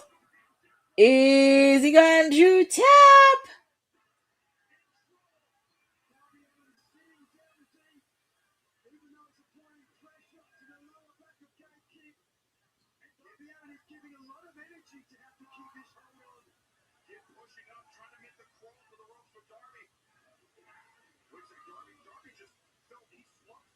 Oh my goodness, Darby, hopefully he's okay. Darby's okay.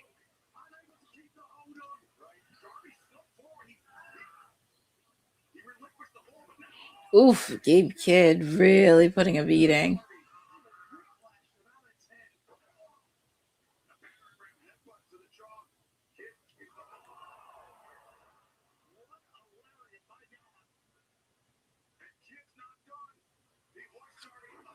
Oh man. Has to be it. But Darby, he shows a lot of resilience. But Gabe Kidd's putting a beating on Darby Allin. But does he know that Darby is a man that just... Yup! What did I tell you?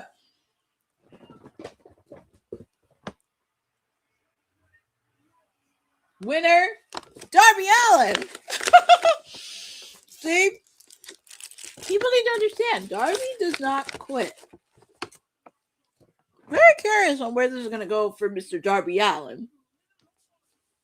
Very curious. Darby's face said it all because he looks like, oh my God, I finished this match in one piece. Congratulations to Darby Allin for his victory. It's hard to believe. We have 4 matches left.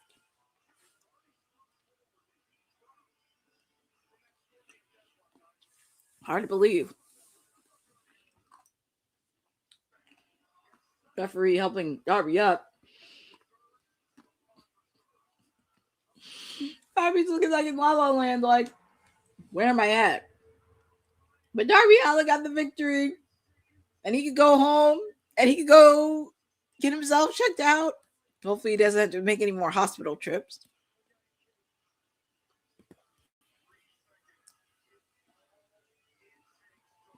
I'm very curious on what they're going to do with Darby after World's End. It's going to be very interesting to see.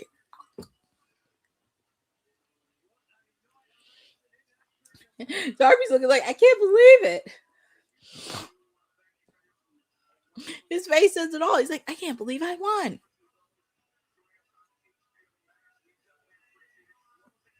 I will say, this is the second time I'm watching on HBO Max.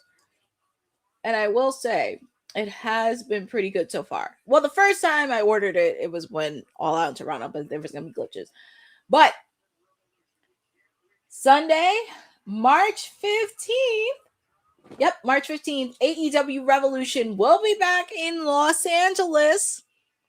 I know we talked about this on WWT Live a couple weeks ago. I was not on it, but it will be back in Los Angeles. And we have the Mixed Nuts Mayhem match. The Death Riders taking on the unusual team of Timeless Toni Storm and the Conglomeration. I still think Roderick Strong is a member of the Conglomeration. He's like that angry, pouty, annoying little neighbor who doesn't want to be there, but he has to be there. And he did pick up a victory over Claudio on Christmas Collision. But, yeah. It's going to be very interesting to see. But we're going to take a little bit of a quick break. So get your beverages, get everything else, because we're going to be back here shortly to get you ready.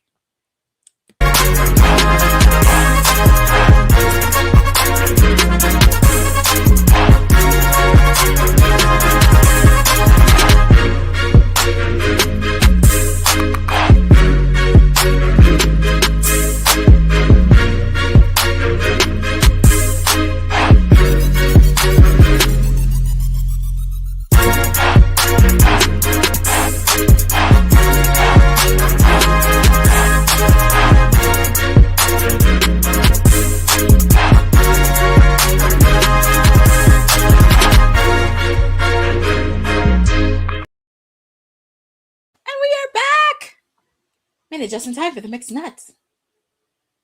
And here come the Death Riders.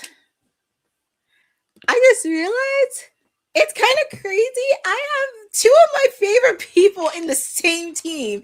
Timeless Toni Storm and Orange Cassidy. That is nuts. And that was not on my bingo card for 2025. But here we are. I'm just waiting for Darby Allin and Toni Storm to team up and align themselves, because I know they do have a common enemy on destroying the Death Riders, but I need Toni Storm and Darby Allin to team up. Just meet up face to face and just wreck a lot of havoc onto the Death Riders. But here we go.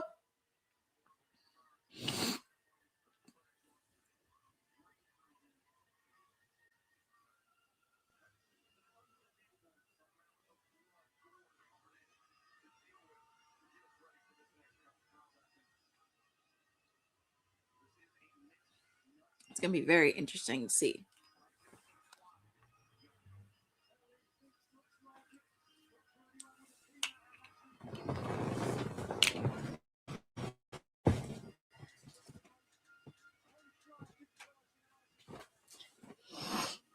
Okay.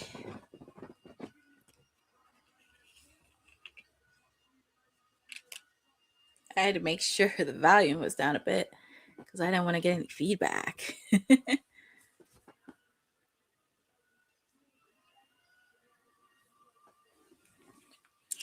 But yeah, after this, it's hard to believe after this we have 3 matches left. So bizarre.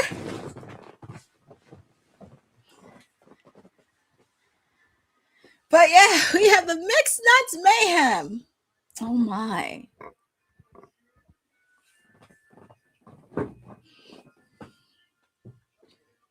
And I think I heard that Pac had a peanut allergy.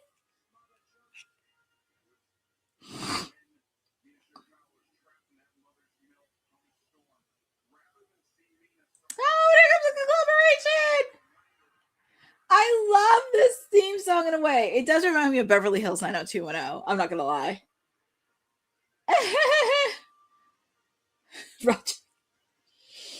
Technically, Roderick Strong is a part of the Conglomeration.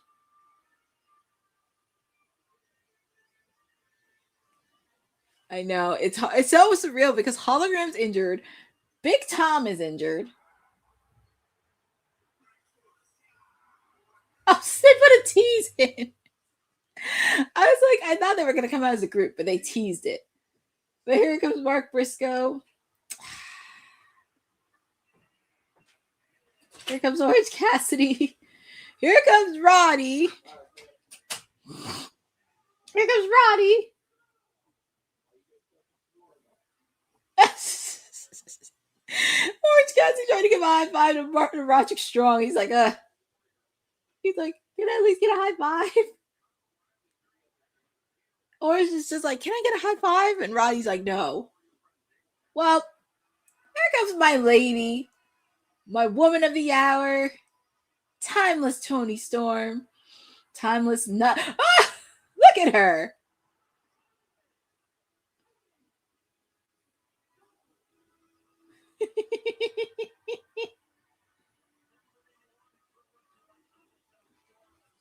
Hey, what can I say? She's a woman of many things. Oh, that woman in the audience is happy to see Toni Storm. Look at Mark Briscoe. He is the face of TNT, by the way.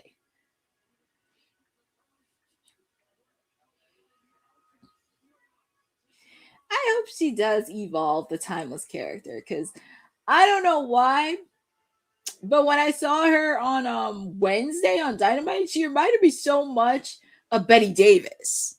In a way. She reminded me so much of Betty Davis. I know. It's kind of crazy. Two of my favorite people on the same team. Orange Cassidy and Toni Storm. But obviously, of course, we know, Willow and Harley, they're the reigning AEW Women's Tag Team Champions. So, they have to handle being the reigning champs and everything else. So sometimes you have to, in the Conglomeration, you have to find ways on how to segue it.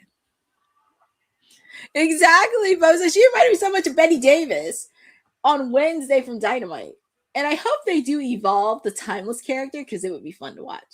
Oh, that little runt wheeler Yuta, how dare you put your hands on Toni Storms? Exactly, Boza. Her and Harley are still having fun, but they got bigger things they got to worry about. They're the reigning AEW Women's Tag Team Champions. I didn't appreciate that runt little wheeler Yuta putting his hands on Toni Storm. I don't appreciate that. I mean, I would think this is a mixed tag, Boza, but I would not be shocked if we saw some intergender sneaking in. And it kind of makes sense in a way because, Willow and Harley, they're the tag team champions. And I think this would be really great for Marina's character because she gets to work with the most top. This has to be good for Marina because she gets to work with one of the most over women's wrestlers in the AEW women's division in Toni Storm. And I think that will kind of help her and give her a lot of credibility too. Even though I'm sad we did not get Willow versus Marina Shafir one-on-one, but I do think it is going to bring a very I do think it may bring a very interesting yet vicious and dangerous and crazy side of Toni Storm that I think we'll see. And also it'll help evolve her timeless character. I think it will evolve into 2026 because I would like to see her involved in more storylines. Even if it's like within the Death Rider circle, they need all the help that they can get to destroy them. But I just need her and Darby to cross paths. I need them to cross paths. And that'll make my day. And looky. Orange Cassidy, Daniel Garcia. Look, no hands. Orange Cassidy doing Daniel Garcia's. Oh, man. There's a reason why I love Orange Cassidy. That man is just he's just oh my god, Orange Cassidy. Yeah, but that's what I'm saying. Like, she doesn't have to be involved in the AEW women's title picture. She can do whatever, do it. I mean, I would like to see her and Darby cross paths, and I would like to see her help out with the Ring of Honor Women's Pure Championship. That would be really cool to see, because I do think she does bring a lot of ability and can help out within the Ring of Honor Women's division. Heck, I wouldn't mind seeing her help out destroy Marina Shafir with Orange Cassidy.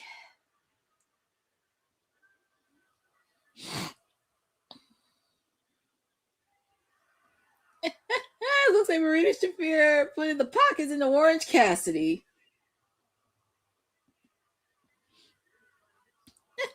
She's really putting the kicks in. I didn't appreciate. Oh, see, don't you dare underestimate Orange Cassidy. See, don't underestimate Freshly Squeezed. He has a lot of tricks up his sleeves. Don't poke a bear. Don't poke a bear. Oh, and look at that little runt wheeler Yuta. I didn't appreciate him putting his hands on my lady Toni Storm. So, look, man, no hands. Claudio and Wheeler Yuta putting it on Orange Cassidy.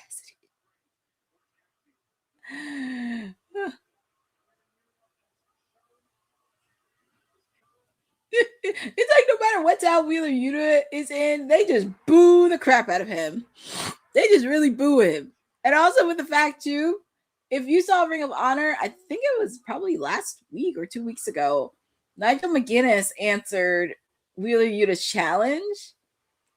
And also with the fact, too, he had some interesting words to say about Bryan Danielson, because he didn't appreciate what Wheeler Yuta did.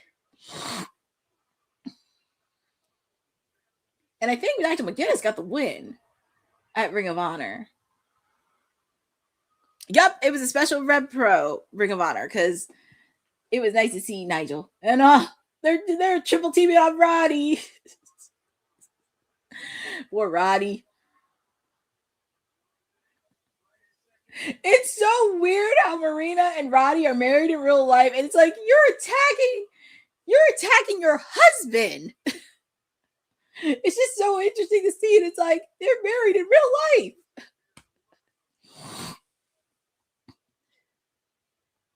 Oh my god, Marina really is putting a packet in on her husband. Death Riders are just putting it on they're just putting it on poor Roddy.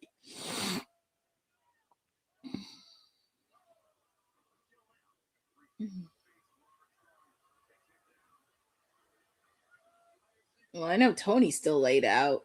The poor thing. Mark Briscoe, he that's why he's the face of TNT.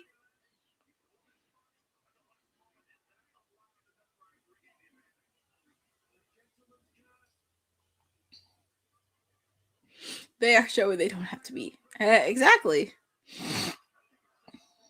Mark. Well, Mark is the reigning TNT champion. Ugh. Well.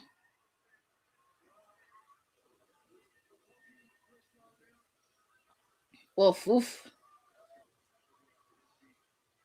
They really put on the meeting on the conglomeration. But the Death Riders are really packing it in. They packed it in onto Orange. They packed it in onto Roddy. And they packed it in onto Mark.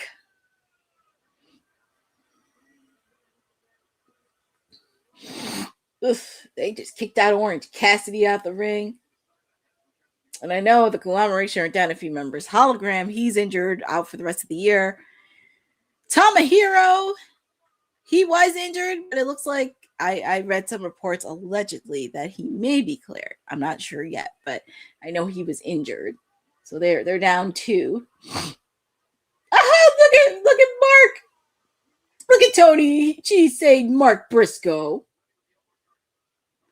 And I think this will really help Toni a bit because maybe she could try a different style of wrestling because I know she does wrestling, but maybe she could do a little bit jujitsu a bit. That would be kind of cool to see. Could you imagine Toni Storm practicing jujitsu in the ring, helping her wrestling ability? My goodness. And then Claudio.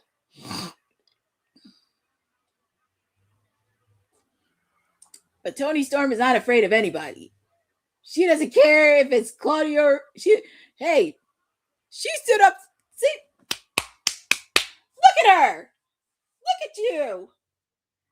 Her and Mark Briscoe took down Claudio. See? This is the thing I love about Toni Storm. She's not afraid of anybody. And Daniel Garcia is trying to do it, but here comes Orange Cassidy. The man with the shades. And I guess they're tangoing there. See. I wonder how Juice is in the back. I'm just loving this between two of my favorite people dancing their way into victory. I'm just loving this. I'm curious what I'm very curious on how Mr. Juice is laughing at all of this. Oh my god. That was pretty funny to watch. Ooh, nice German suplex. And I think it does give a lot of credibility because she's working with one of the top ladies. Ooh, Claudio was gonna do it, but ooh, nice move by Toni. See, there's a reason why she's a multi-time AEW Women's Champion. You cannot go wrong with that. Nice DDT by Orange Cassidy.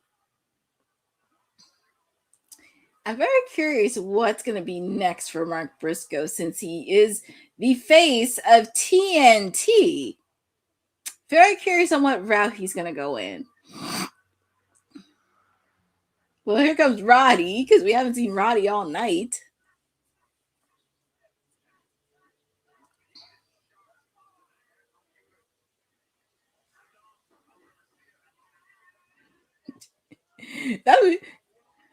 And it's funny, like, Nigel McGuinness beat Wheeler Yuta a couple weeks ago. It's funny he didn't get into Nigel's face. Toni Storm! I just love this by her. She's not afraid of anything. Her and Willow are not afraid of anybody. Oh! Nice German suplex on the Daniel Garcia! And yes, you gave a German suplex to that runt, Wheeler Yuta! You don't mess with Toni Storm. You don't mess with Toni. But then she got caught up by Marina Shafir. Oof.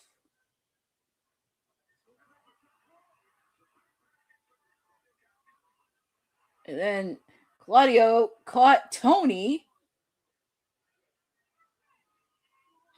She slapped him in the face. How dare you? DDT.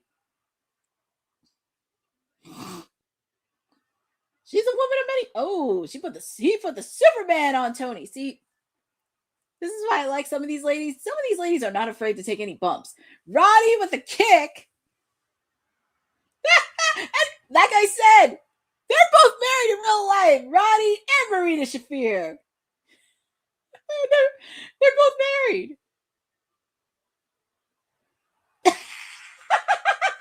Well, like husband, like wife. Orange punch by Orange Cassidy.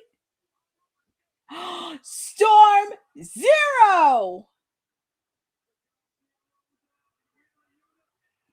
Where's Orange? Where's Orange when you need him?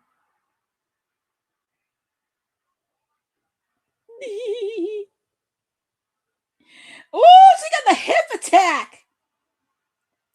Hip attack on that little rut.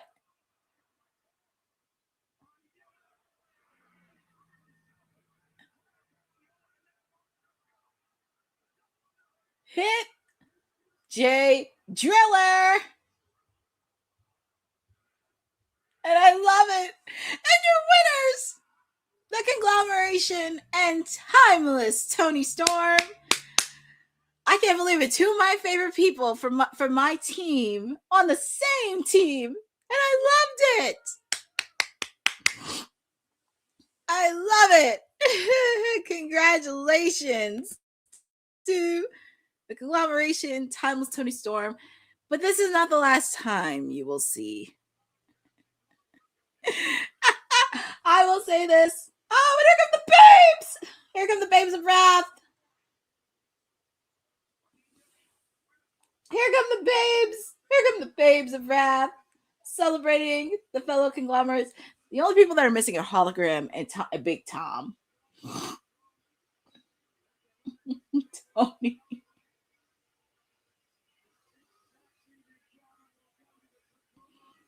I'm very curious what's going to be for Toni Storm in 2026 because I feel like there's so much. Look at Roddy.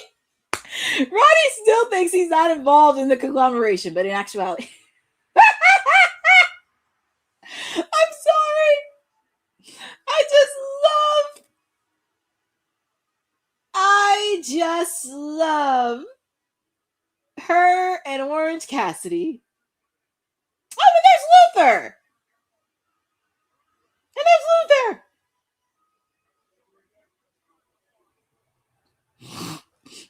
There's Mina and there's Luther. Oh my goodness. Orange Cassidy. I did not think two of my favorite people would be loving each other like this. It's like, yeah, I love it. And it's so nice to see Luther. I love it. Poor Roddy. Roddy's just like a.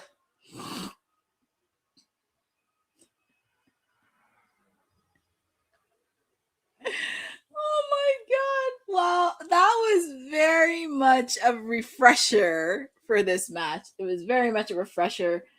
Luther carrying Toni Storm to the back.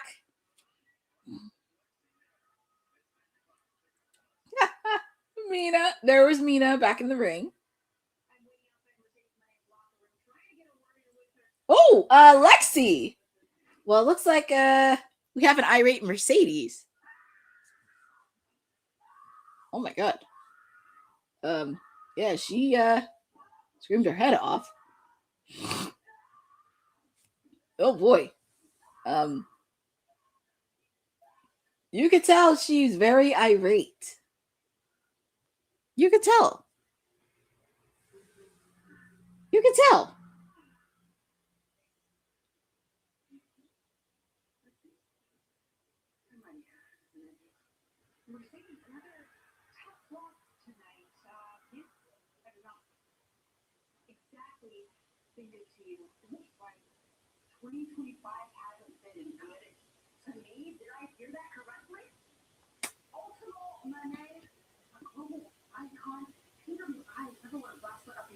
Well, to be fair, she did have a good, solid 2025.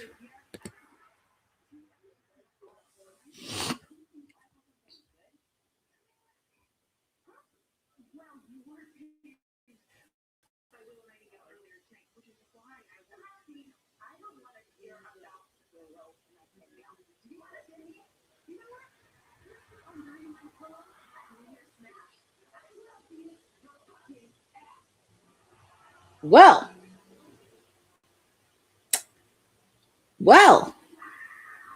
that was very interesting. It looks like she put the challenge out for AEW Dynamite. Well, for New Year's Eve. That was very interesting. But what was that? Yes, but also at the same time, it will turn into a story because our own resident has said that it is going to lead to a lot of opportunities, which it will for other women. But I'm hoping there's execution and follow-up because even if they did beat Mercedes, it's just the follow-up and execution, and especially like putting it more above and beyond, saying like, oh yeah, I beat Mercedes Moné, but it's like I don't have a follow-up story. But there'll be a lot more to conquer on that. But we do have another women's match. We have the AEW Women's Tag Team AEW Women's World Championship match. Jamie Hayter taking on Chris Statlander. I really want to see more of the story develop between these two because I feel like they could really make a good rivalry for it. And also with the fact too, I really need whoever's in charge of creative to really dive into Chris Statlander's Cosmic Killer. Because when she first came on in AEW, she was an alien. And then she was a Cosmic Killer. And it's like, I would love for them to take an influence on any sci-fi series outside of Star Trek. But like anything that's like sci-fi or space related to really own that character and really make her develop into 2026. I definitely want to see Jamie Hayter really take that to the next level. I don't know why, but I feel like sometimes if they could do like a character of like a reminiscing of like the Doors and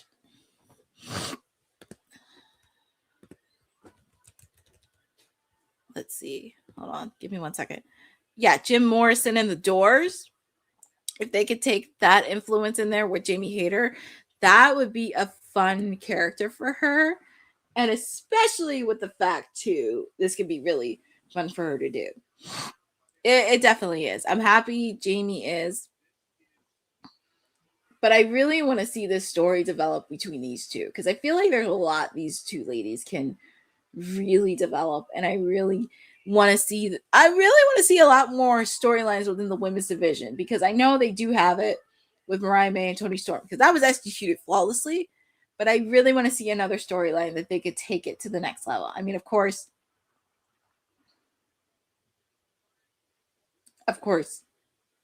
we definitely did have Mercedes and Toni for a little bit, even though it was for a couple weeks. I kind of wish it was expanded for a little bit.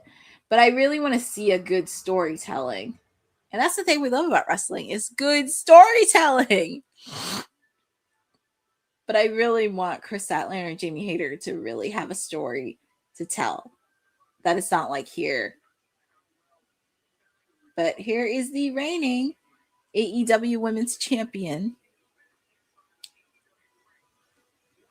Exactly, Boza. If it's done right, it could be a story. And like I said, they need to take influence from like any sci-fi show or movie that's outside of Star Wars and Star Trek for Chris Statlander. Because if you're going to call it the Cosmic Killer, you got to let her own it. But I'm looking forward to this match. I have Chris Statlander retaining. And also make sure to check out on socials because I did have a question for Chris Statlander at the Mega Scrum last month at Full Gear. And it was a fun one. I was very happy to interview Chris Statlander. And she did seem very pleased with it. So, yeah.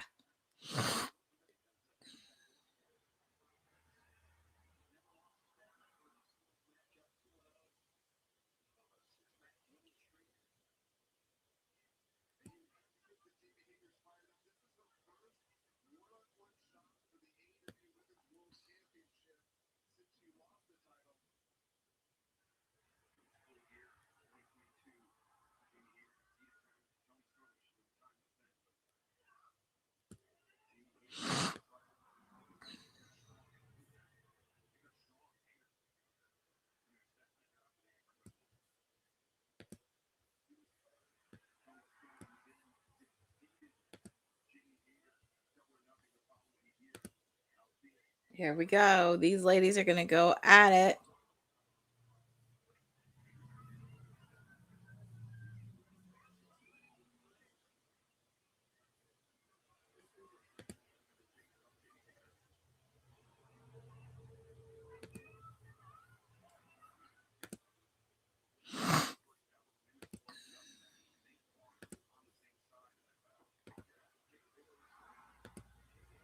All right, here we go with you, Jamie. Because I feel like this is going to be a good match between these two ladies. And it's hard to believe we only have 2 matches after this.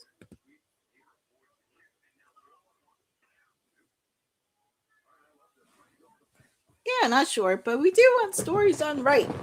And I think that's something in 2026, because if they can execute like Mariah and Toni, Swerve and Hangman, they did a little bit of Osprey and MJF. Why not? Why not with Statlander and Jamie Hayter? But also, there's another person lurking that wants a shot at the AEW women's title, and that is Tekla, which I do see Tekla getting an opportunity for the AEW women's title. Possibly, if it's not on a Dynamite, possibly a Revolution. But I want to see more story with these two. I know I want to see Toni Storm and Jamie Hayter finish their story, but that's going to be put on hold for a bit.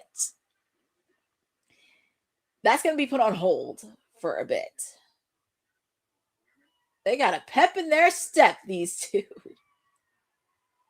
It's pretty much even. I know I want Toni Storm and Jamie Hayter to finish their story because they do have some unfinished business, but I kind of want to see Chris Statlander and Jamie Hayter tell their story on their own, because I think there is a lot more to play with. And also, I wouldn't mind seeing these two ladies go at it. I know, it's kind of crazy, Boza. It's only 10:30 and we have 2 matches left. Crazy. Obviously, of course, it's going to end at midnight, but who's counting? I noticed Chris Statlander does have a lot of confidence in herself. She's starting to have look, I know people are saying, well, if it wasn't for Mercedes and all that, but people tend to forget she was a former TBS champion before she got the AEW women's title.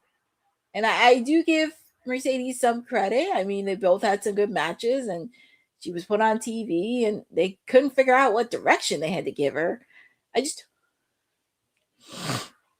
Jamie Hayter got hit in the face with that steel steps. I just can't believe 3 of my clientele had action tonight. We got to see. I'm seeing my lady Jamie Hayter in action. I get to see Toni Storm and Orange Cassidy on the same team. And also, it did seem like a little bit of chemistry when they were dancing in the moonlight. Oh my goodness. I just still can't get over that.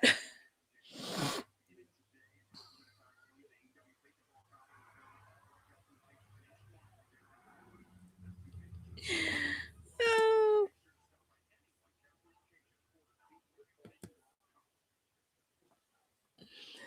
But like I said, right now we have the AEW Women's Championship match between Chris Statlander and Jamie Hayter. Feel free to put in the chat.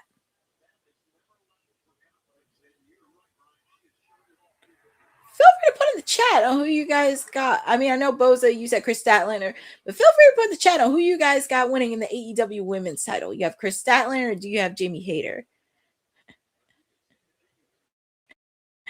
We just needed music for that moment. I know.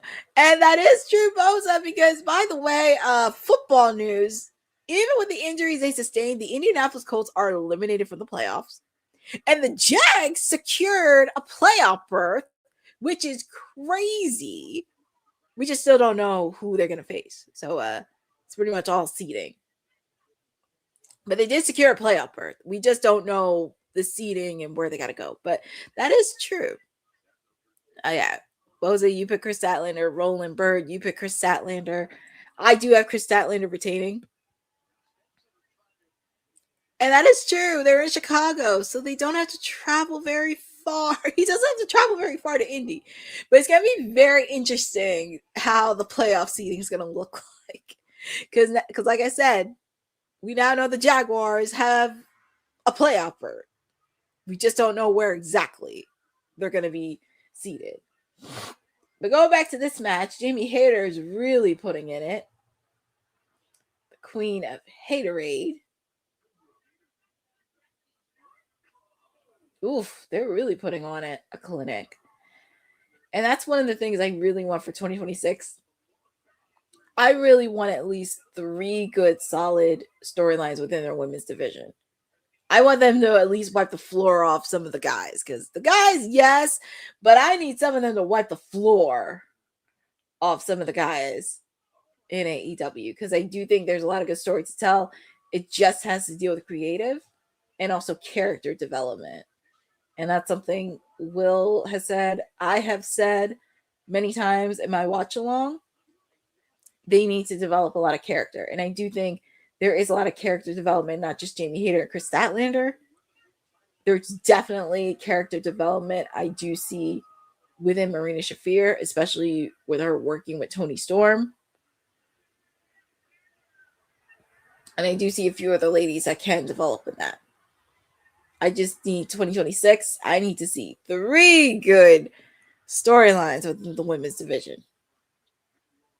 And I know Kane picked Willow Nightingale to win the Owen Hart Cup tournament, but I think I know who I'm going to pick for that Owen Hart Cup tournament. And that's Jamie Hayter. With the fact Jamie Hayter has never wrestled at Wembley Stadium in her home country. On Justice. To Quick Out by Chris Statlander.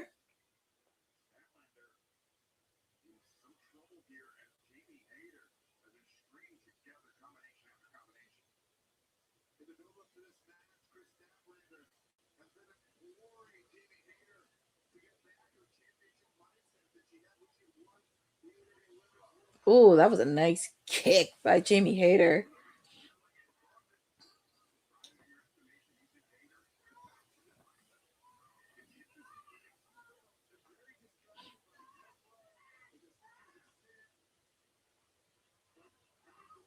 Mission Hall, Jamie Hayter has on a Chris Statlander.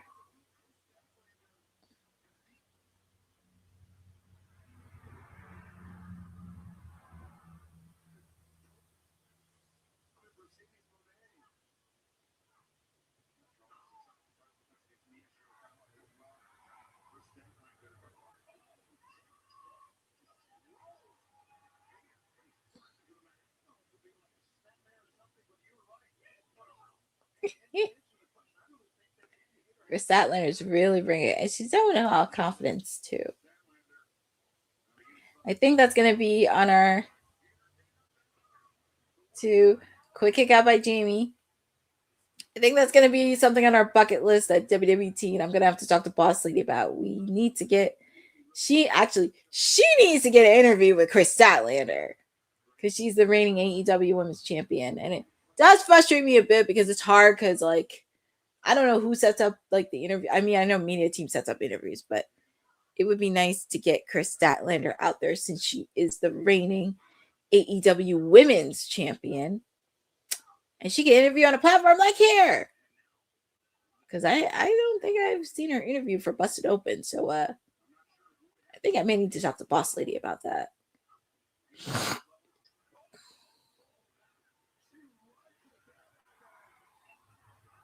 Oh, man. Punch!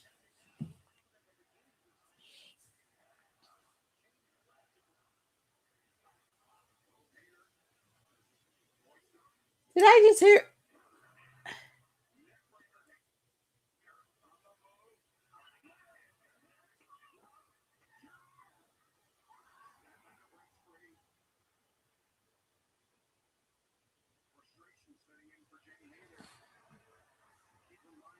Exactly, Boza.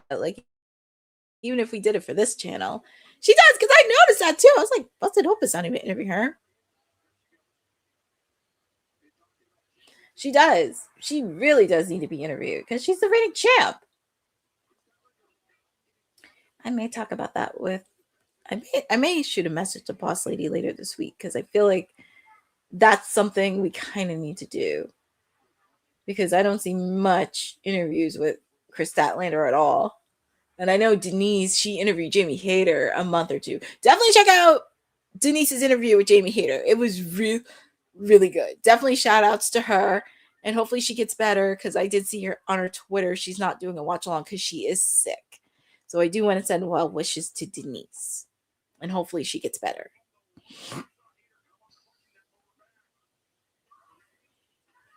Quick kick out by Chris Statlander. Jamie Hayter. She's bringing out the angry Brit in her.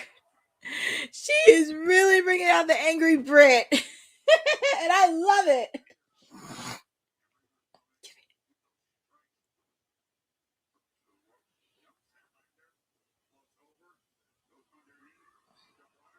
Oh man. That was a really impressive move. Quick kick out by Jamie.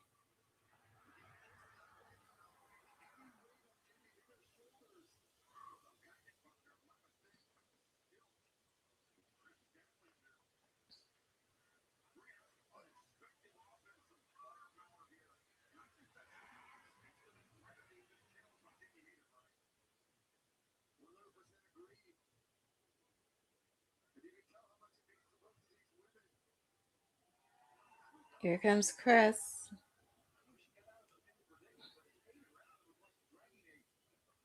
Chris Statlander on the top rope.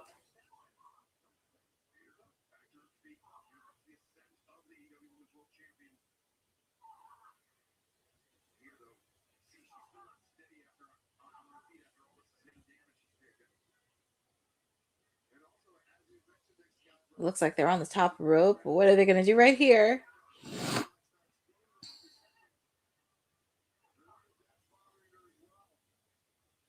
So I think obviously after this match, it's definitely going to be the Continental Classic Finals. And then we get into the Fatal 4-Way, which makes a lot of sense. Because I would think the main event would be the Fatal 4-Way match.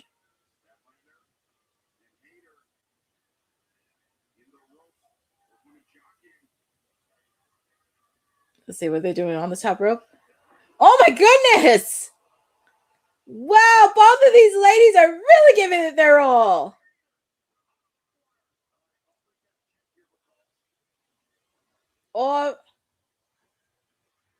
Aubrey's checking in on Jamie.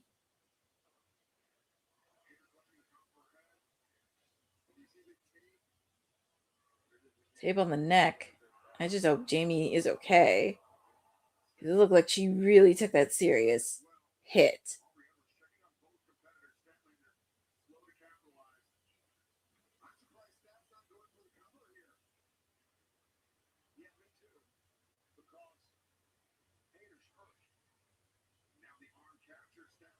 Oh my God. Oh! Well, at least Jamie Hayter has a pep in her step. Kick out by Statlander.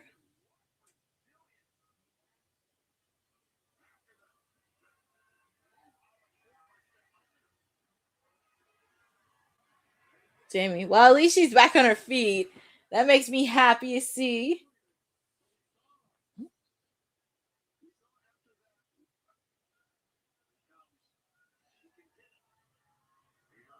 Ooh, nice counter. Ooh, that was a nice counter by Chris Statlander.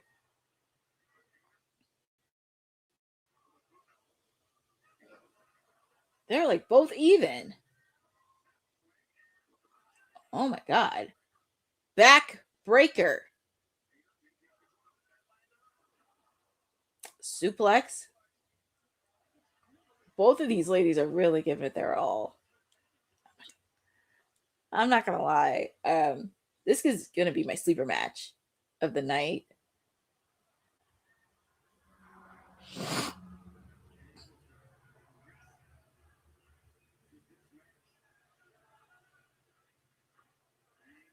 I hear them say women's wrestling in the crowd. I love it. Love it, love it, love it. And especially since we're on women's wrestling talk, because it's about women's wrestling. I love it.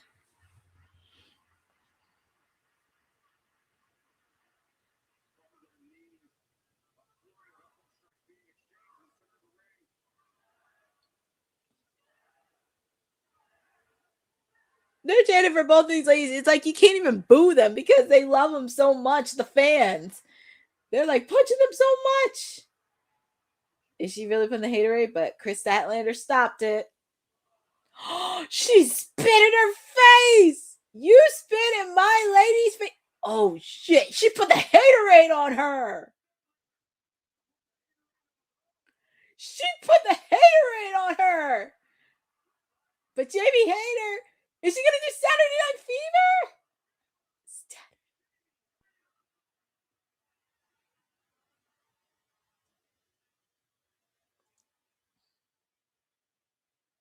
Woo.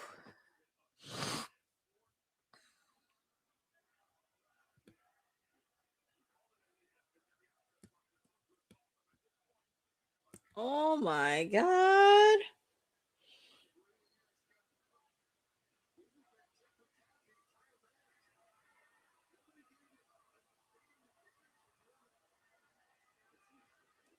Man.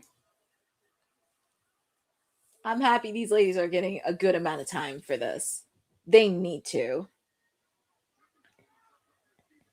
I'm going to tell you something. I'm very curious who's going to be in that media scrub.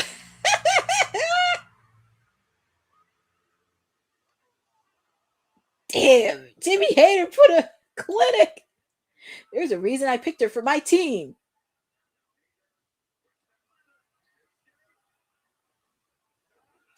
Saturday Night Fever? 3. And your winner. And still, AEW Women's Champion Chris Statlander.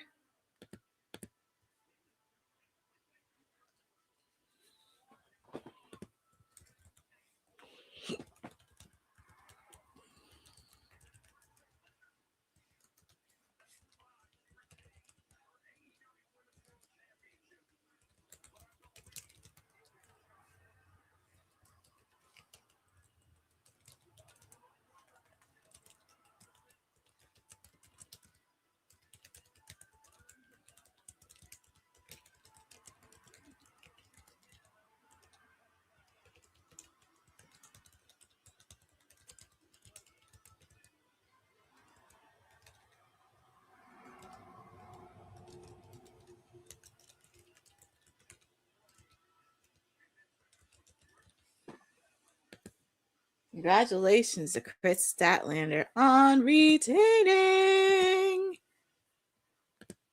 Congratulations.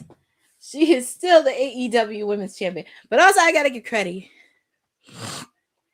I know. Jamie Hayter. But also, I got to give credit to my other gal, Jamie Hayter, for putting the work in because she really.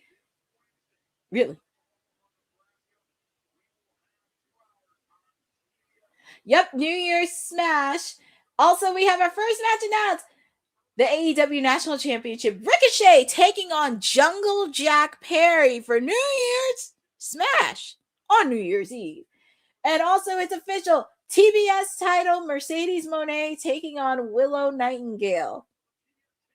Mercedes put out the challenge. Oh, my. So, it's a good thing I am doing a watch along for New Year's Eve.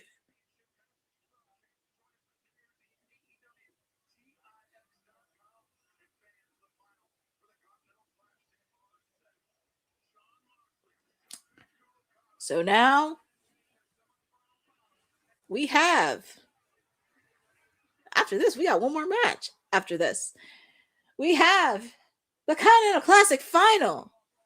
Here we are. We are at the finals. Kazuchika Okada taking on Jon Moxley.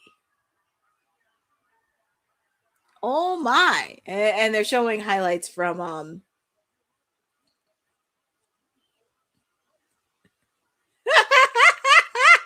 oh my God. Boza, you're just like Kane. My God. Thank God I'm doing. I would pick Okada, but I'm actually going to pick Jon Moxley to win this. I had Kyle Fletcher win the whole thing, but it just kind of boosted it. I'm picking Jon Moxley. Oh, God, that creep.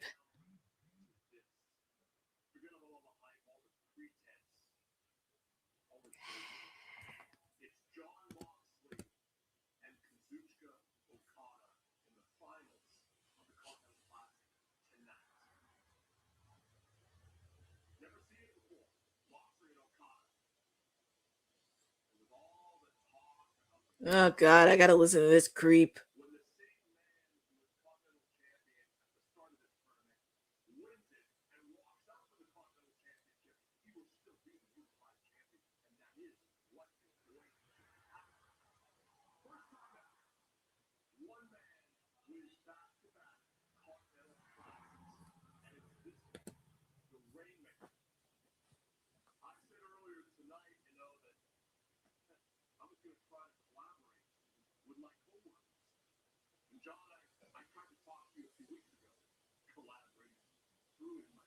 You can't make business with the Death Riders.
I knew he was going to say that one or later. Oh boy, this is the most I've ever seen Don Callis at one night. Yay. And of course, Don Callis always finds a loophole because I'm sure he will be doing commentary.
So, yes, Boza on 0 hour.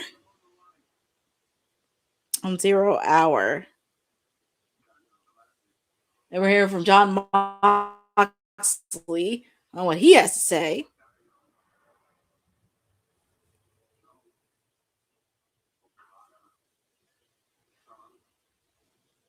It's funny he calls him Okada-san.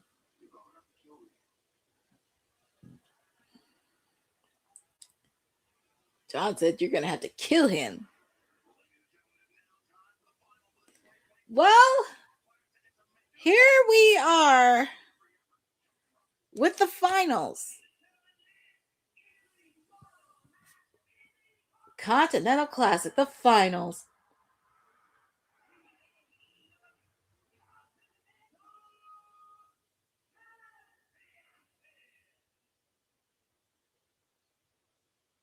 Well, here we are. We're at the finals. And before I say this, I do want to thank everybody for joining on this watch along for AEW World's End. Even though us and the rest of the WWT crew are on vacation, that doesn't mean I don't have to stop because it is the final wrestling pay-per-view of 2025. It is the final pay-per-view of 2025. So, I just couldn't see myself not doing it. It's the final one of 2025. So, woo! But I do want to thank everybody for joining on this watch along for AEW World's End. It has been a fun, solid show.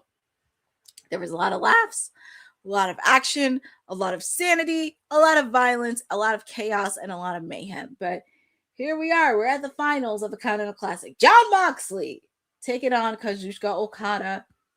And after this, we got our main event.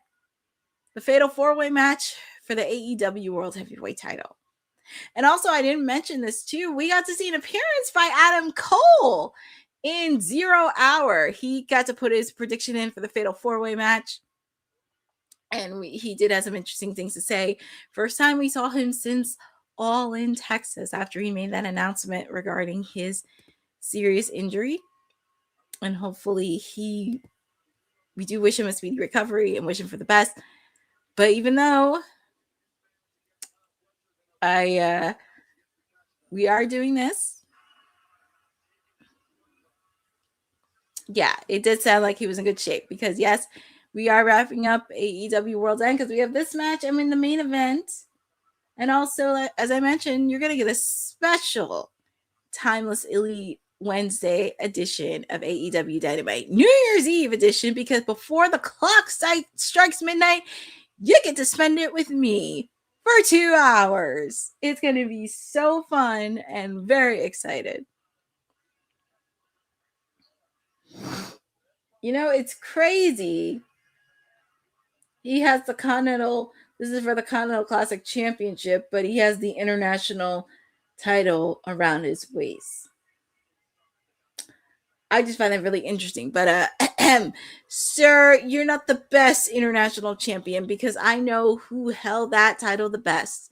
And that was my main squeeze, freshly squeezed Orange Cassidy.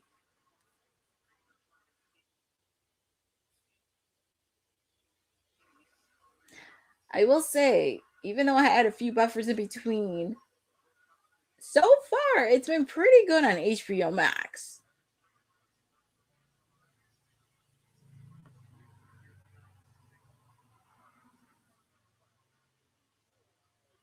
I know, that's the sucky part about it. That is the sucky part about it. He'll still be international champion. Darn. Darn.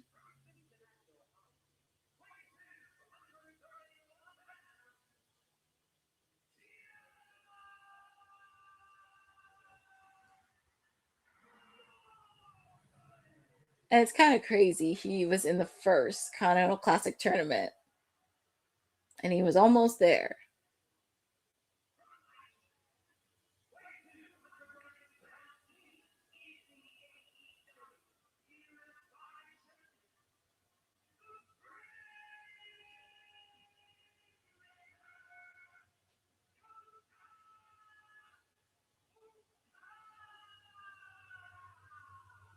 Well, here we go, friends. This is the finals for the Continental Classic Champion.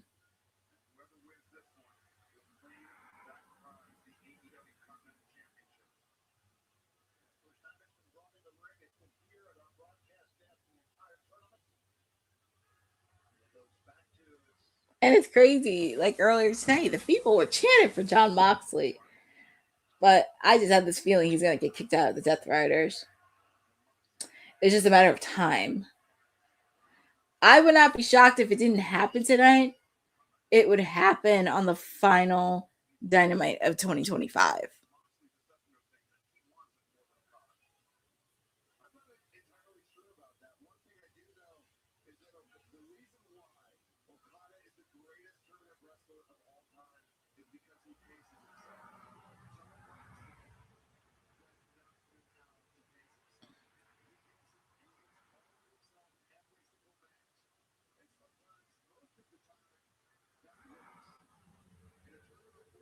Well, Okada's trying to shake out his hand, but it looks like Jon Moxley.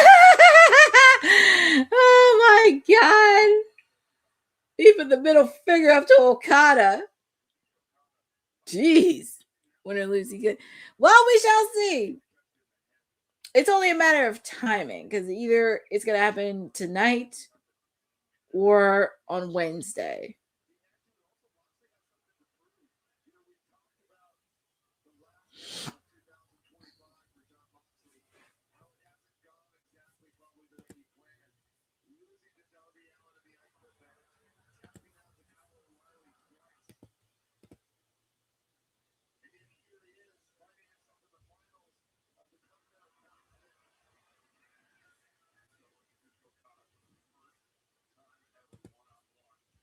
But here we go.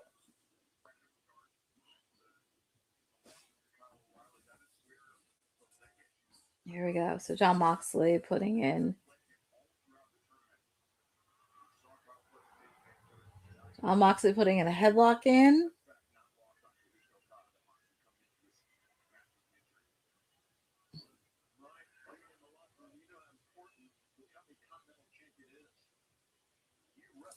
It's hard to believe we're at the finals of the Continental Classic Championship. But it looks like this match is really going to get physical. It's going to be a lot of elements. Do not be shocked if Okada finds a screwdriver hitting either on the turnbuckle or underneath the ring.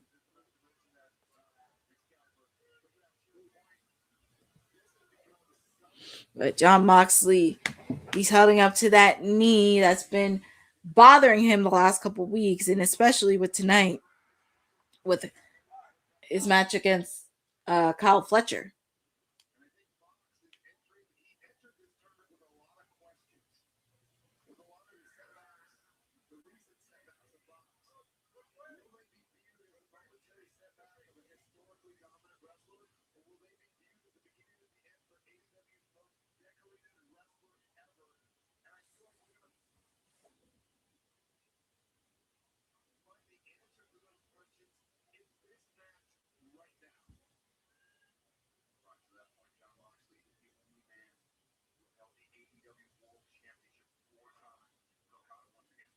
That is true. There's a reason why he's a multi-time AEW World Heavyweight Champion.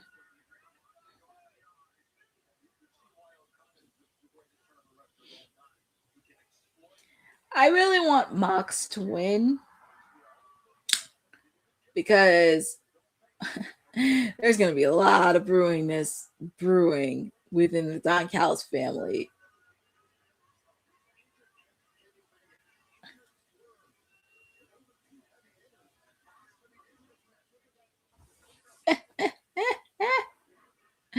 Okada and Moxley are really going at it.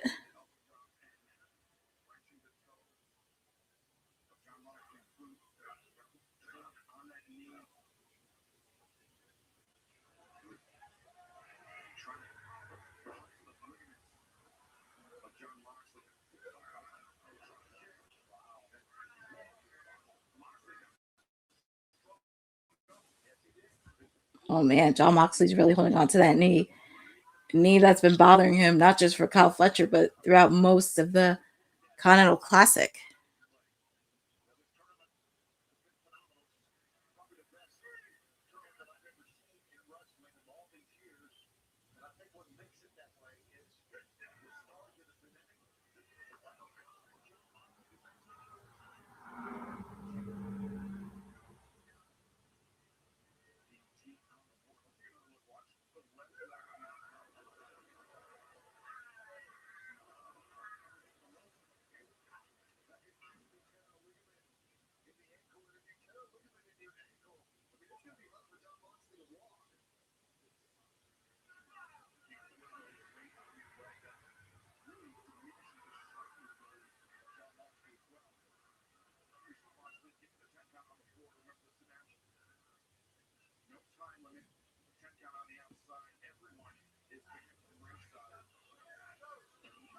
Oh man, Okada's really, I think he's really playing smart on targeting the injury. Oh my God. I'm sorry. I'm like looking at the foot. Oh my God. Didn't Shaw give the shock me at all because I've seen it with Austin, but I just saw a child give a middle finger to Okada. Oh my goodness. I mean, it's not the first time. I'm not scared of it, but it's like, oh boy.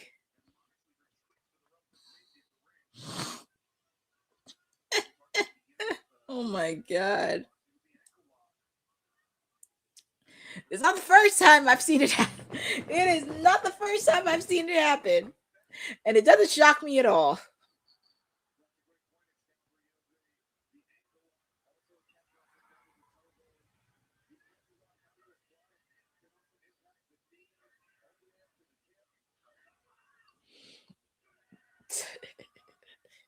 John Moxley. John Moxley. John Moxley and Okada are going at it. Hey, Matthew Holland, you look like Aunt Esther.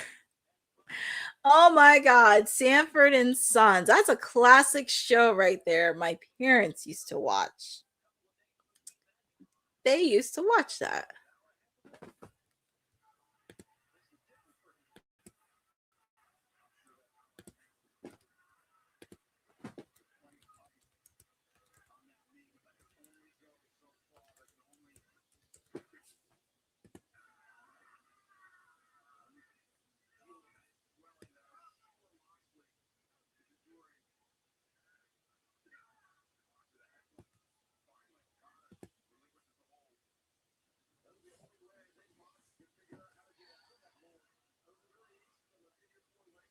And I love that they're putting the tweets up from World's End. That's pretty dope.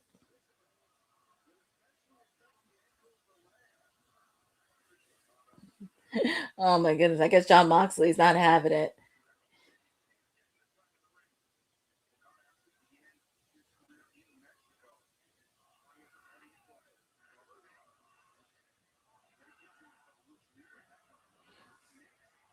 It's pretty even.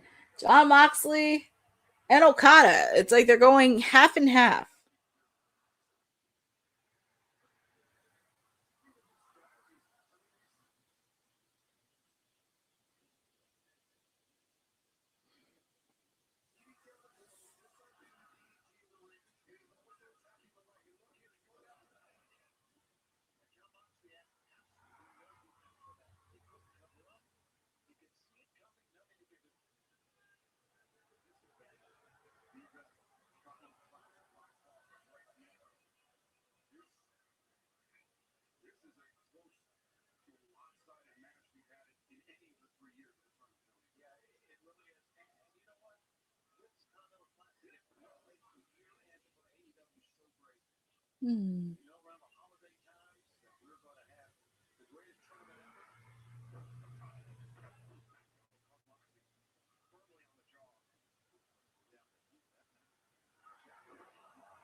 Trying to multitask a little bit because I'm trying to post some stuff up on socials, on Women's Wrestling Talk socials, because clips from World End, most specifically on the ladies. Because we've had some interesting.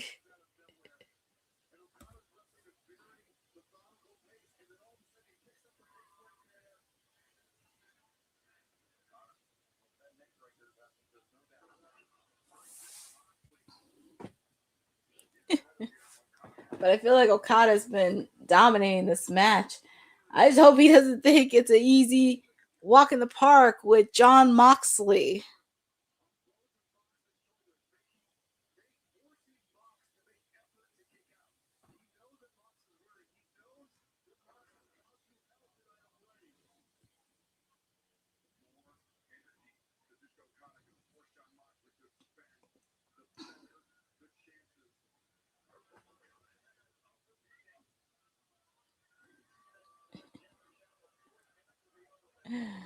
Oh boy. Well, here we go. He's gonna put his signature middle finger up in the air. And John Moxley's a less. John Moxley ain't having that nonsense today. He's like, not today, kid. That's a strong grip. That's a very strong grip.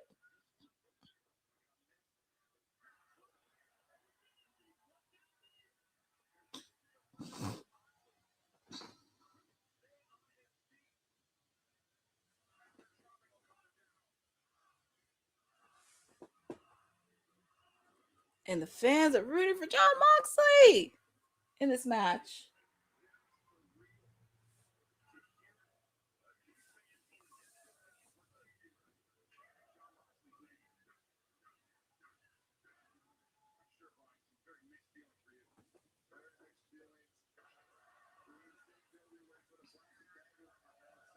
These guys have been going on back and forth. And Jon Moxley has the submission hold on it. Okada. But Okada very rarely, I very rarely ever see him tap in submission.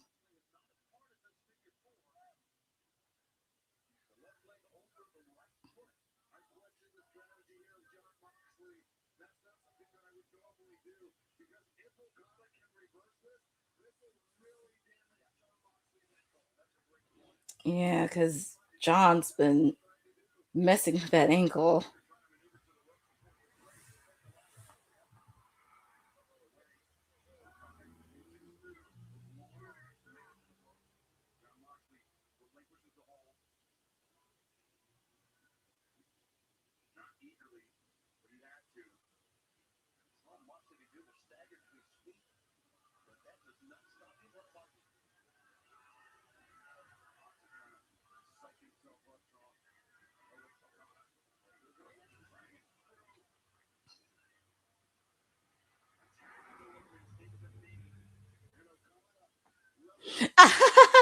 Oh God, Brooklyn Bryant. Well, unfortunately, you would think Kyle Fletcher would, but with Continental Classic rules, everybody's banned from ringside. So I would not be shocked if he did it after the match was over. But that's a good thought, though. But Okada's putting a submission hold, and that's going to hurt.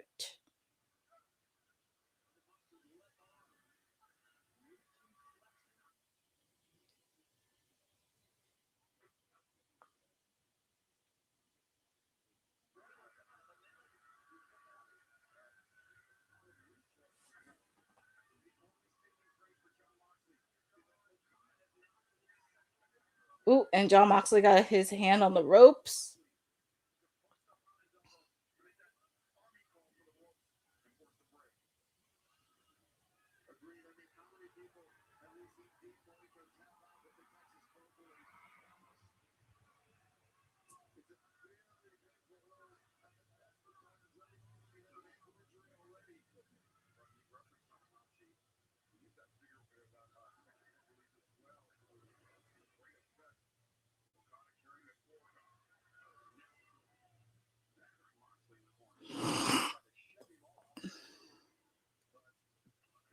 Okada with his chops. He's really pushed.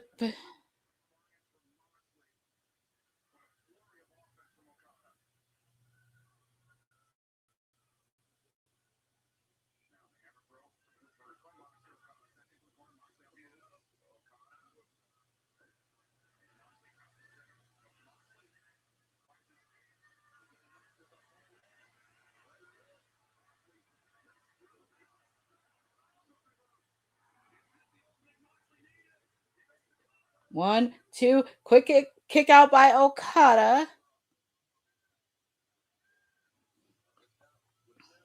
Yeah, maybe after the match, call Fletcher.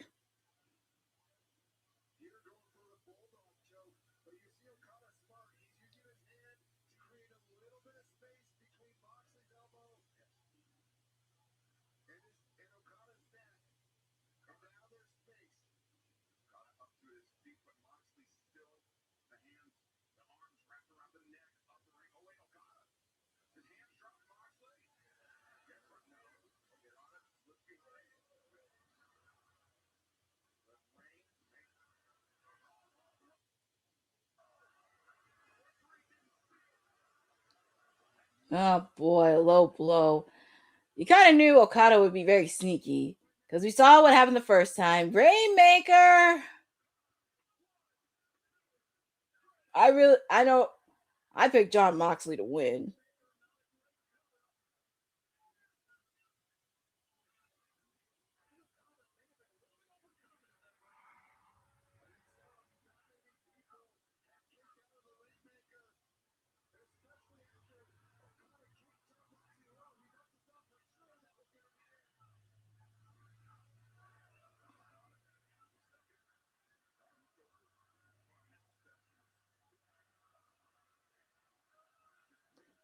Fans are going half and half with Okada.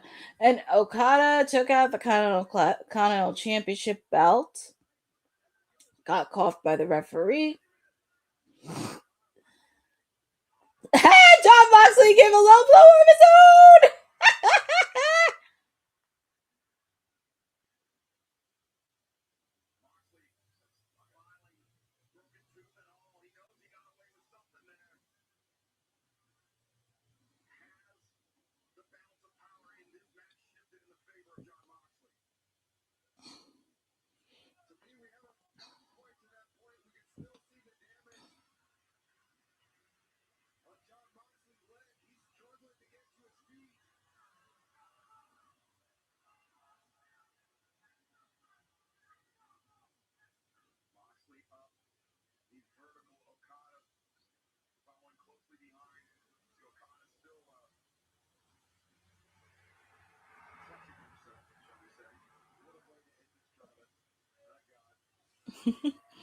Jon Moxley.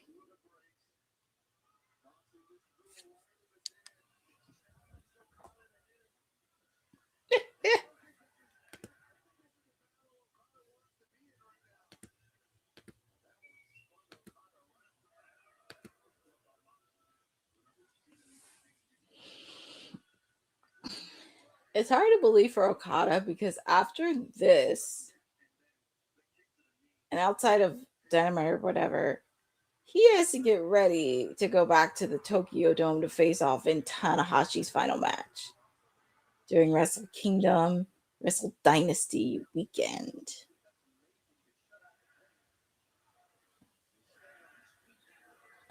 I love how when they do punches at each other, everybody's cheering for Mox and everybody's booing Okada. I just find that really funny.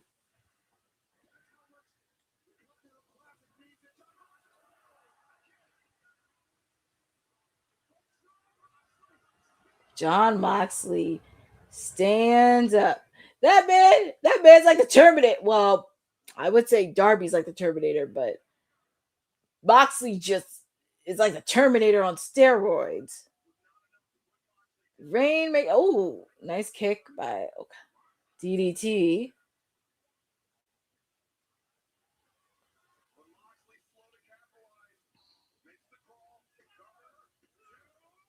Quick kick out by Okada. And he's putting the submission hold. He's putting the trying to put a submission hold on Okada. Similar one he put on the Kyle Fletcher earlier in the night. Let's see.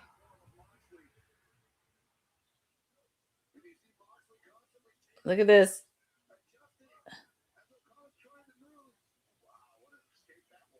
Is he Rainmaker? Mox.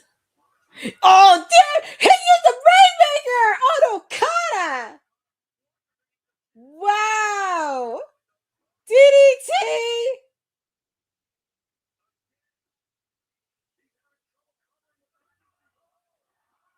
Man, Okada kicked out right away.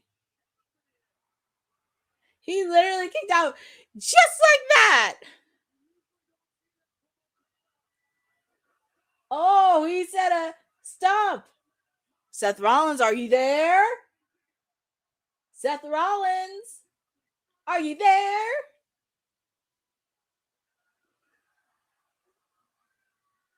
That has to be it.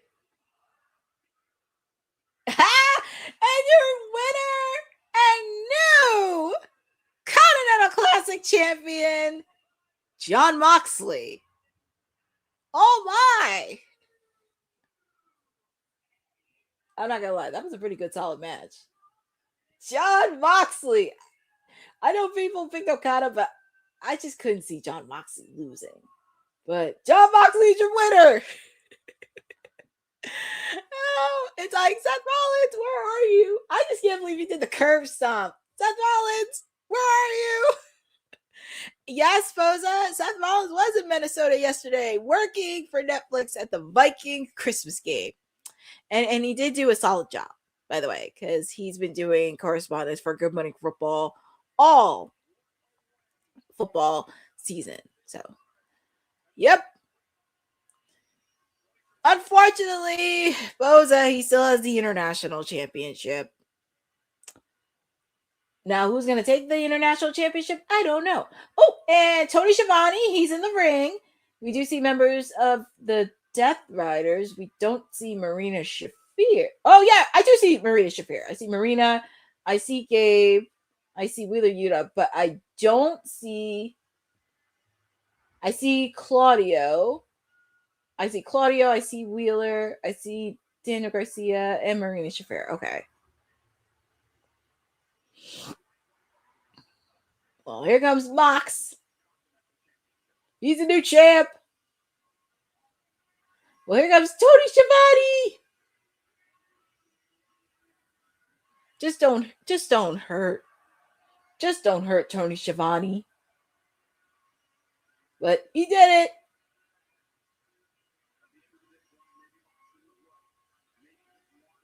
Yeah, I don't think Pac's there either, but so would that make John Moxley? I know Kenny Omega's a Grand Slam, but wouldn't this make John Moxley kind of a... I'm trying to think of the right word. Oh, let's hear what Tony Schiavone has to say.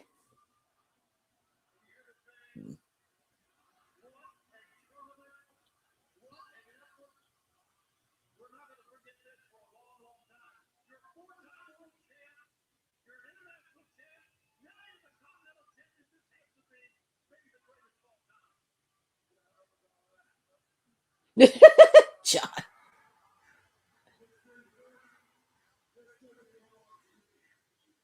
It's a shame Renee can't even come out to celebrate with her husband. Even in kayfabe.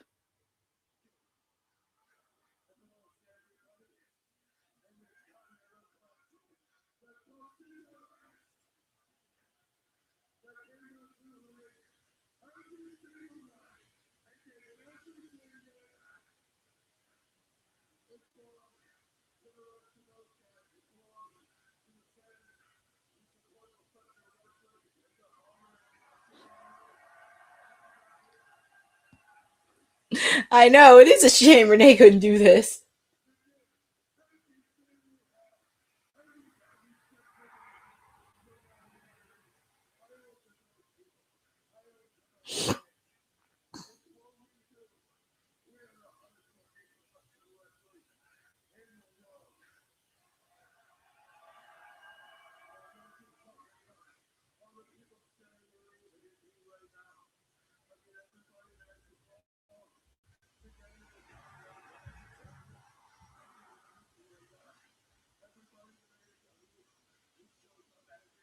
I kind of knew that because, with the exception of the tag team and the six man, he did win some of the top tier titles.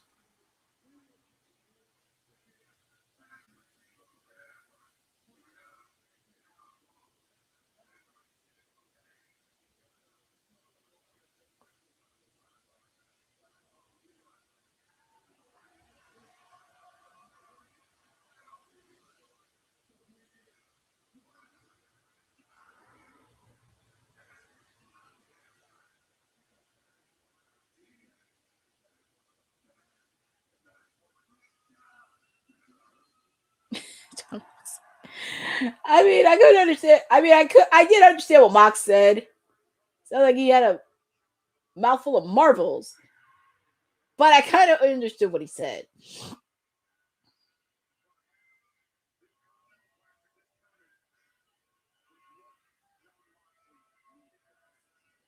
Well, congratulations to the new Continental Classic champion. Look at... I'm laughing at Daniel Garcia because I'm like, I'm laughing at Daniel Garcia because he's holding that belt. I'm like, that's not even your belt. That's John Moxley's belt. Marina Shafir. Marina, well, as she should. Marina Shafir took that belt.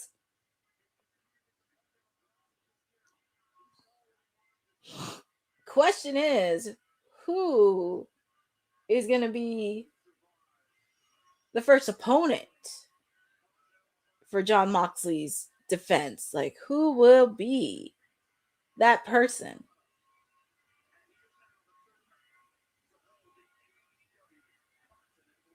Yep. First champion was Eddie Kingston. Second one was Okada. And now we have Jon Moxley. That is true, Boza. He can't. But it's going to be very interesting on who's going to be his first opponent. Like, who's going to be the person that he's going to defend that Continental Classic champion.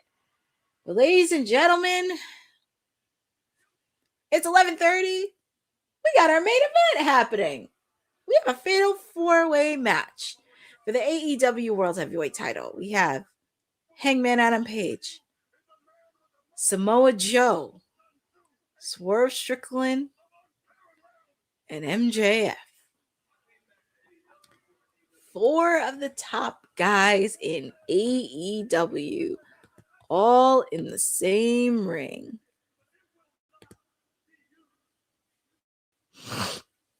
And it's going to be a lot of physicality.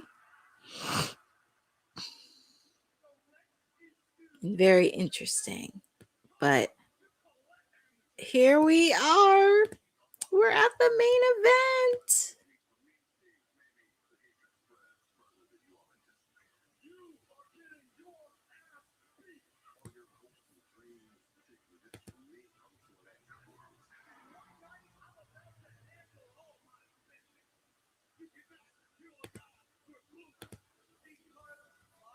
I will say,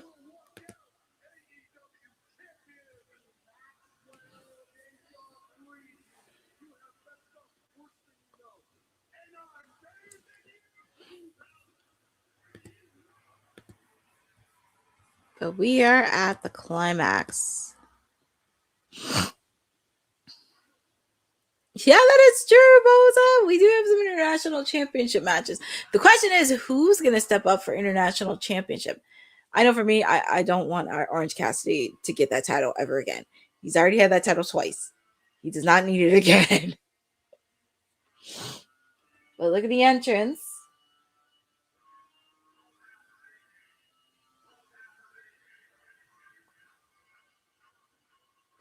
Oh, poor Nana. I know Nana's trying to do the best that he can. But I will say I did watch AEW Dynamite from Christmas Eve in New York, and people were reciting it word for word, Swerve's new theme song. And I love, because I want to say, and I could be wrong, because DC Comics and AEW have a collaboration. I want to say he's taking some inspiration from the Green Lantern. That's what I think it is. Because I see all green. It makes me think of like the Green Lantern. But let me see.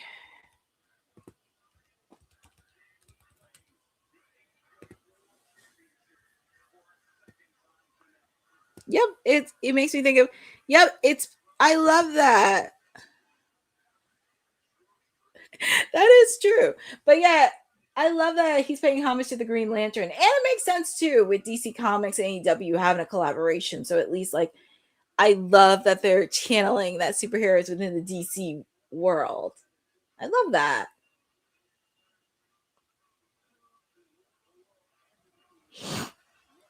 But look at Nana with his sparkly suit.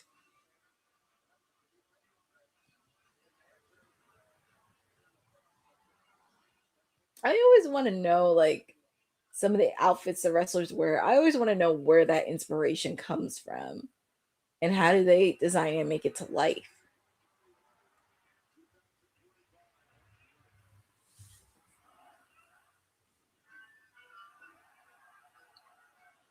Well, here comes Hangman. He's like the cow. He's literally like the cowboy that people will go for.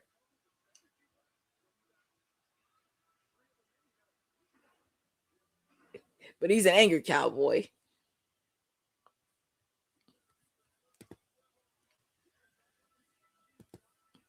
But I can't believe this is the end of the night. But I do want to thank you all for joining with me on close to 3 hours, 4 hours of AEW World's End, the final wrestling pay-per-view of 2025. I just can't believe we're here. But Yeah, it's the final one before we get ready for the new year. Friendly reminder, there will be a watch along for New Year's Eve because you get to spend it with me before the clock starts 11. I meant midnight. The clock strikes midnight. But it's going to be very interesting to see because we have Swerve, we have Hangman waiting on their other two opponents. But like I said, feel free to put.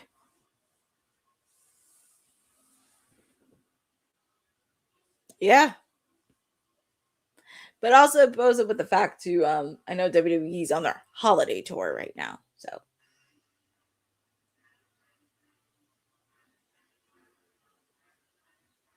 oh, and this is MJF's entrance.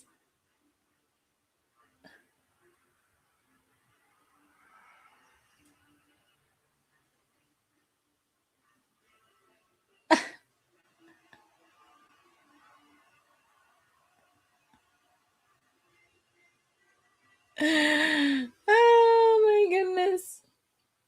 Oh, you're talking about Alicia.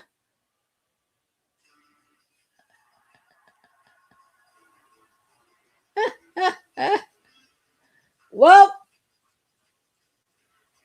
here comes MJF.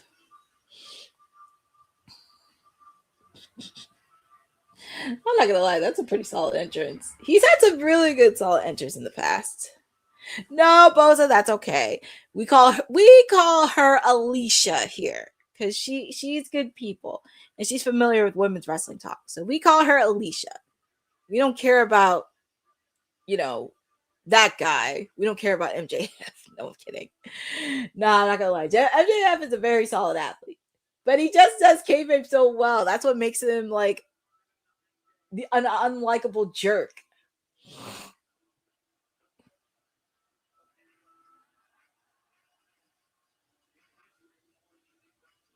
But I will say he has had a good 2025. I will say because he had many side quests. Starting off the year with AEW Revolution, taking on Hangman, slightly aligning himself with the Hurt Syndicate that did not end very well. Did win an opportunity at the Casino Gauntlet at All In, Texas. Starred in one of the biggest films on Netflix, Happy Gilmore 2, and is going to appear in another movie. And now he's off the market and is now married. I could say 2025 was a really good solid year for him. But here comes the reigning AEW World Heavyweight Champion. And it's a good thing he doesn't have the goons with him. There's going to be a lot of physicality.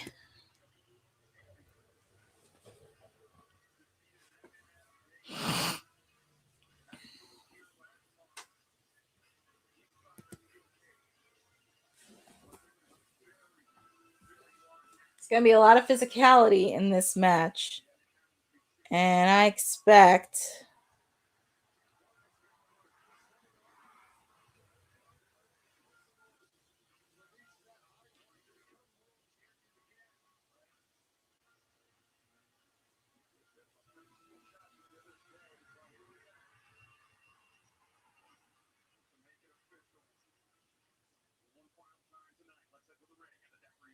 so let's get the introductions out the way.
Took off his ring.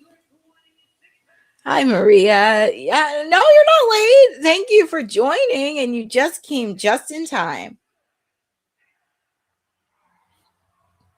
You got a bit. You just kind of.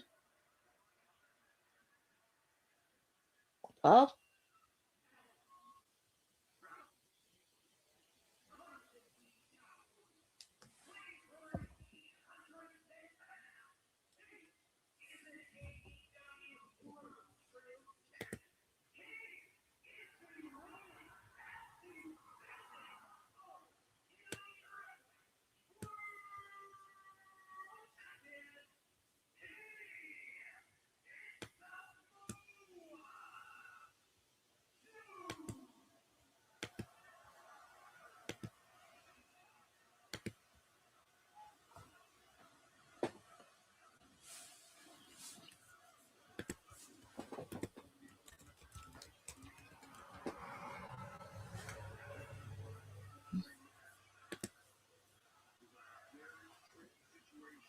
we shall see. All right. All right, boys and girls. We are at the main event. The final match for AEW World's End. The Fatal 4-Way match. MJF, Swerve Strickland, Hangman Adam Page, Samoa Joe. I know a few people in the chat, they got MJF. Some people picked Swerve. I actually picked Samoa Joe to retain. I just have this feeling he's going to retain, and I can smell a lot of shenanigans, a lot of nonsense, and do not be shocked if there's controversy in between. But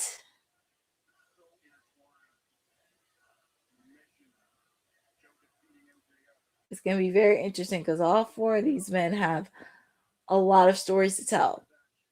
2 years ago from the first All In, World's End 2 years ago, Samoa Joe and MJF went one-on-one, and Samoa Joe was the new AEW World Heavyweight Champion. Also with the fact, too, Swerve, Hangman, and Samoa Joe all met at Revolution. And then Dynasty, Swerve Strickland beat Samoa Joe for that belt. Hangman has a pep in his step, taking out both Samoa Joe and Hangman.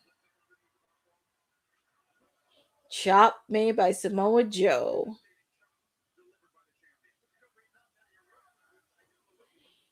Take down onto the Swerve. Oh man, that was an impressive move by Samoa Joe. For a big guy to do it like that, that's really impressive.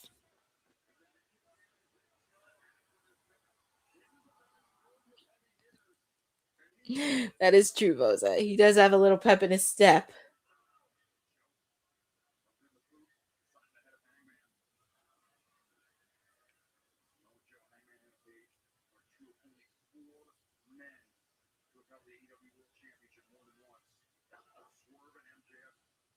And it's kind of crazy, too.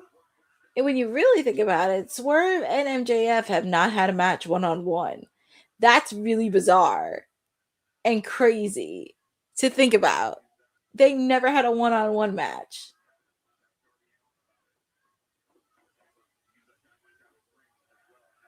Is he really trying to do the gritty?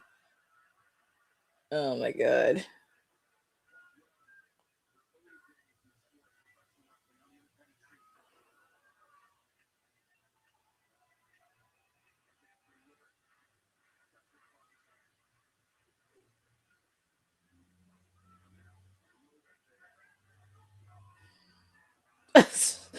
Typical MJF move. He's like the person that you really want to hate, but he's good. He's like the person you want to hate, but he's so good at what he does as doing kayfabe and being a character. That's why it make him a big fat jerk.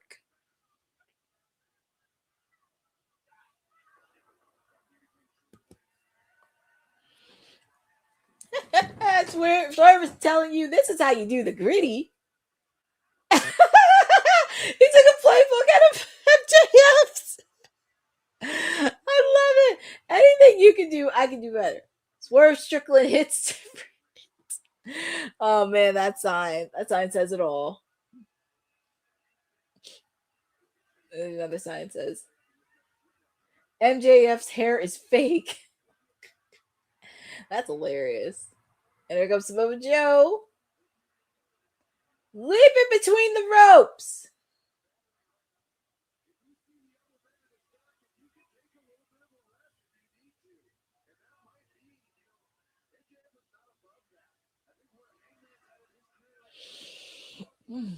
Well, there's Hangman. Moonsault off the top rope. Oof.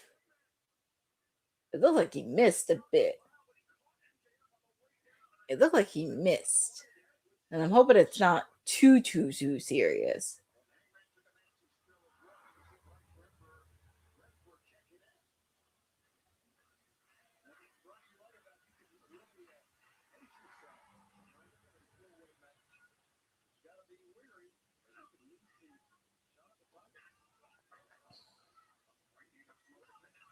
Quick kick out by Swerve.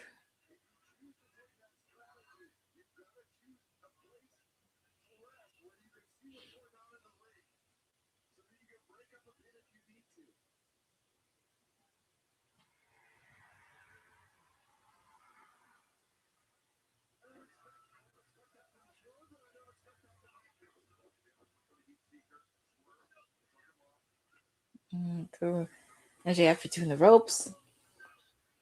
Ooh. That was an interesting move by Swerve. That was very interesting.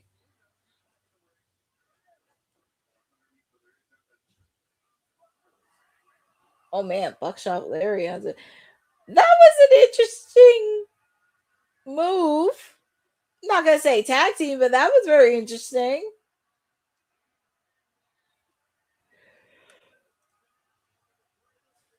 Excuse me. Former foes staring face to face. Hangman and Swerve Strickland. I'm not gonna lie. When Will Ospreay comes back next year, I'm very curious on how this is gonna go. I am not gonna lie. Here we go. Peace treaty's over. This is about the AEW World Heavyweight title.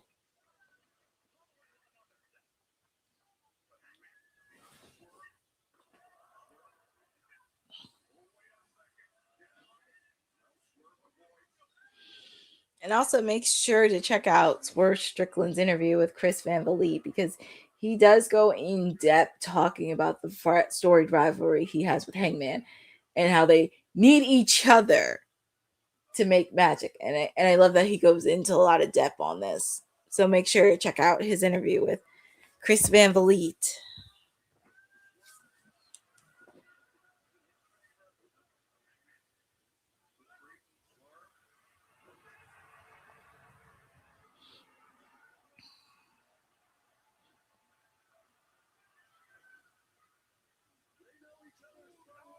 Mm-hmm.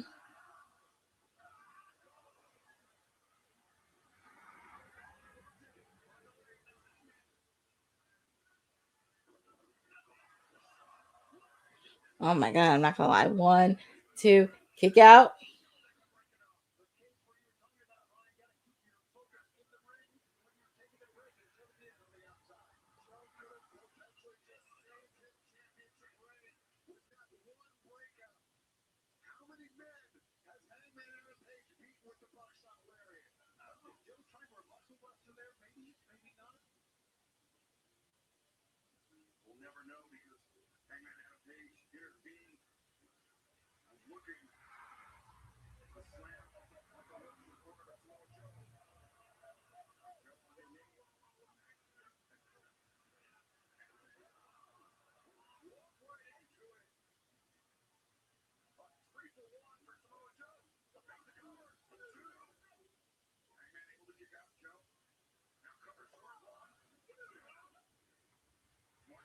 Quick.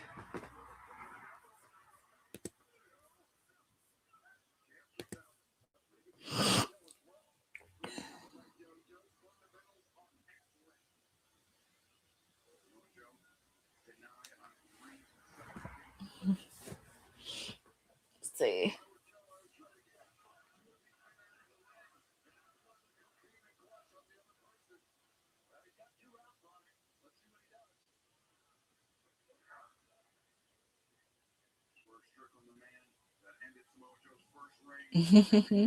Swerve and Mojo know each other very well. Oh man, that was a nice counter by Swerve.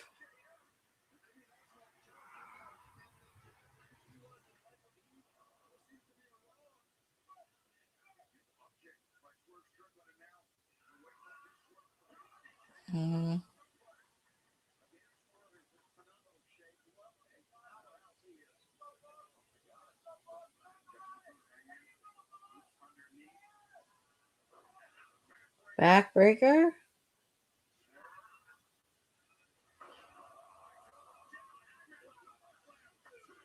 Kick out by Hangman.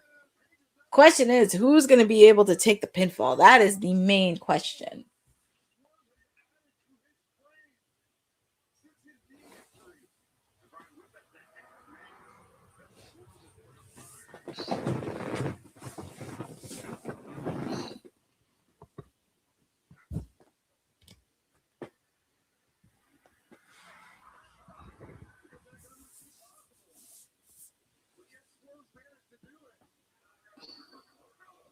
Oh man. Nice job by Hangman. Figuring out MJF. That's gonna be the big question. Who's gonna be willing to take the pin? Who's willing to eat the pinfall in this match? That's gonna be the tough one because I feel like all four of these guys can't afford to lose, but I don't think this loss is gonna hurt them. And also, I think it kind of gives an idea who's gonna be in the Owen Hart Men's Cup tournament because I could see all four of them being in it, along with Will Ospreay. And you could throw in Darby Allin. Kick out by Swerve.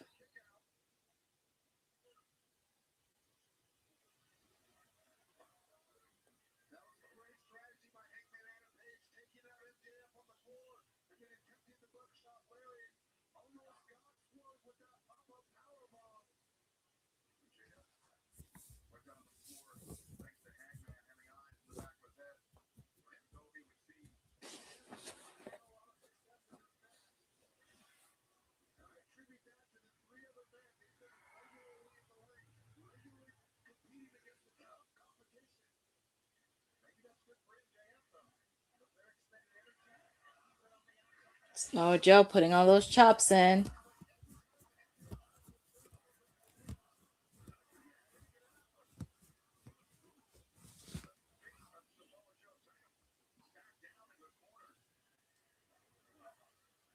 Blocked by MJF. Oof.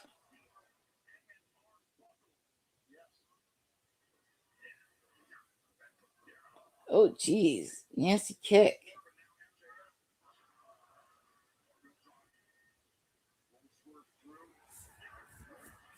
Oof.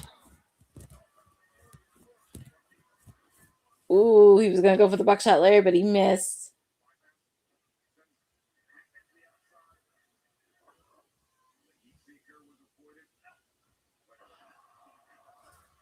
That was a dope move. Quick kick out by Hangman. MJF putting a submission hold. Ooh, Samoa Joe putting submission hold on Swerve. Jeez, MJF forcibly let Samoa Joe break off that submission hold.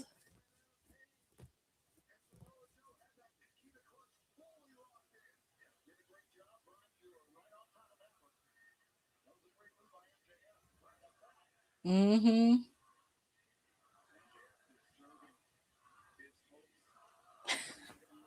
He's our scumbag. No, he's not. That's a very interesting chant.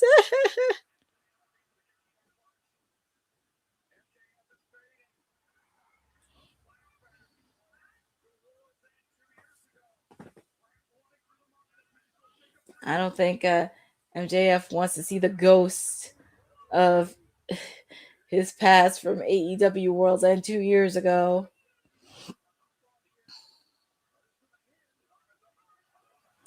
Ooh, a house call by Swerve to break off that submission.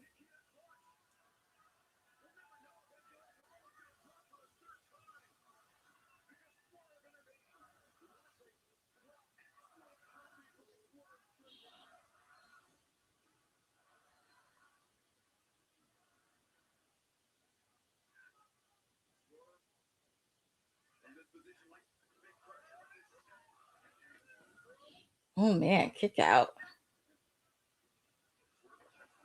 That was a nice move. Thumb to the eye. Unusual. Typical MJF.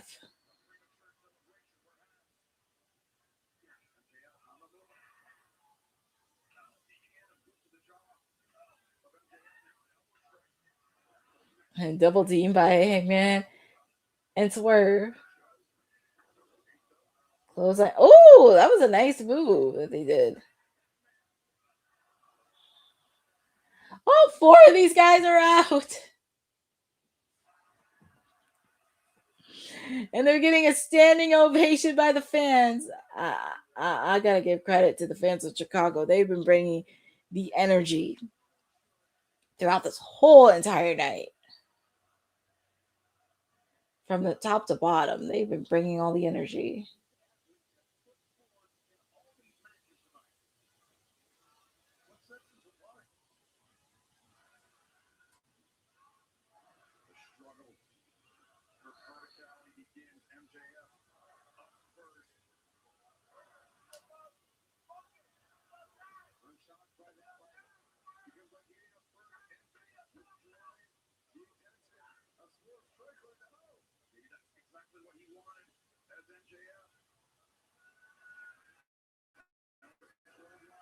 Ooh.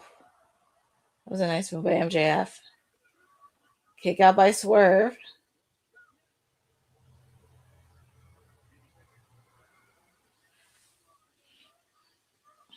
Yep, it was 5 hours and 13 matches later. Crazy. Dead eye. Kick out by MJF.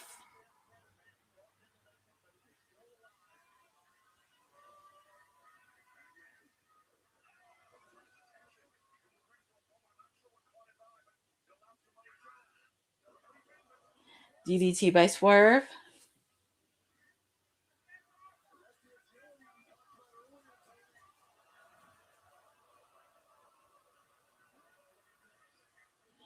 Oh, Lord. Of course, we were going to see the Ops come in. Powerhouse Hobbs and Shibata. And I'm pretty sure we'll see Hook.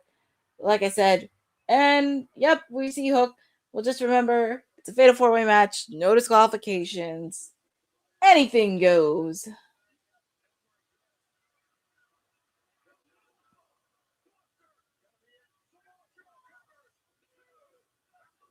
Kick out by Hangman.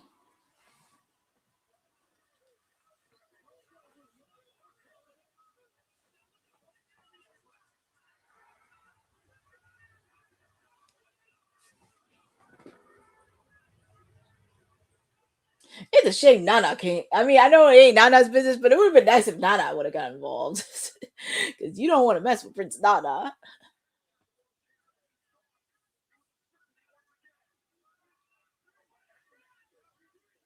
Well, there's no disqualification.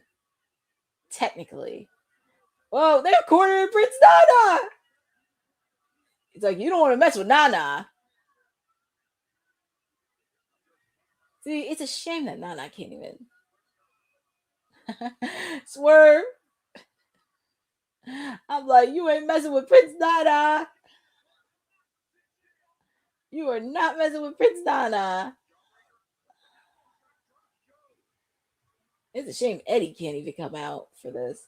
I know Eddie has other business he has to handle.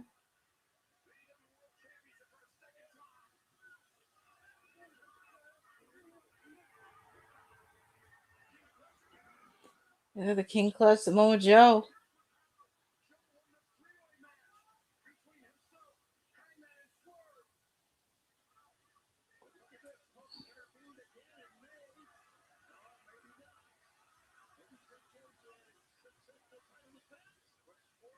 Swerve. As a stomp. Broke the submission hold.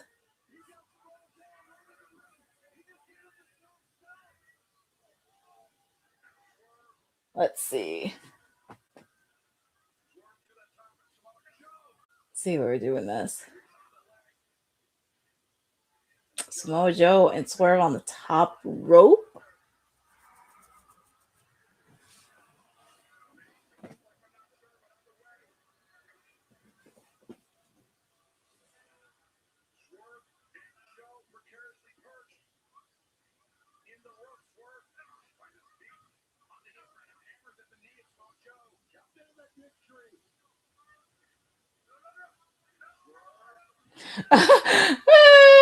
Mojo please, like, no. Swerve.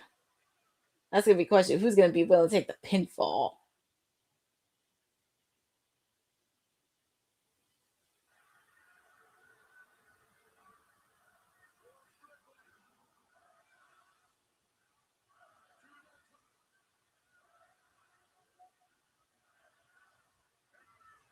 MJF would. Oh, he pushed Swerve out of there.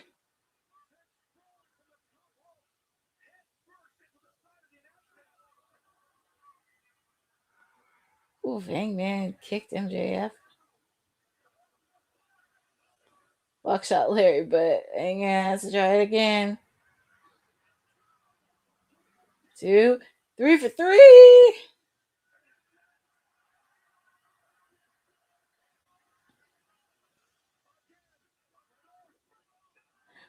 Damn, he kicked him right in the face. Well, I guess they have to protect they have to print. 2. Damn. So, your winner and new AEW World Heavyweight Champion, MJF. MJF is now a 2-time AEW World Heavyweight Champion.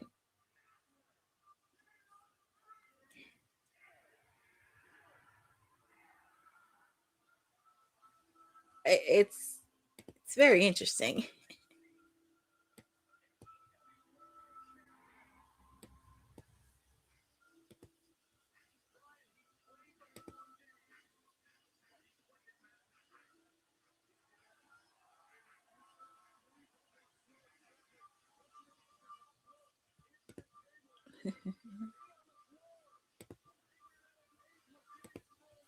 It's wow. I'm just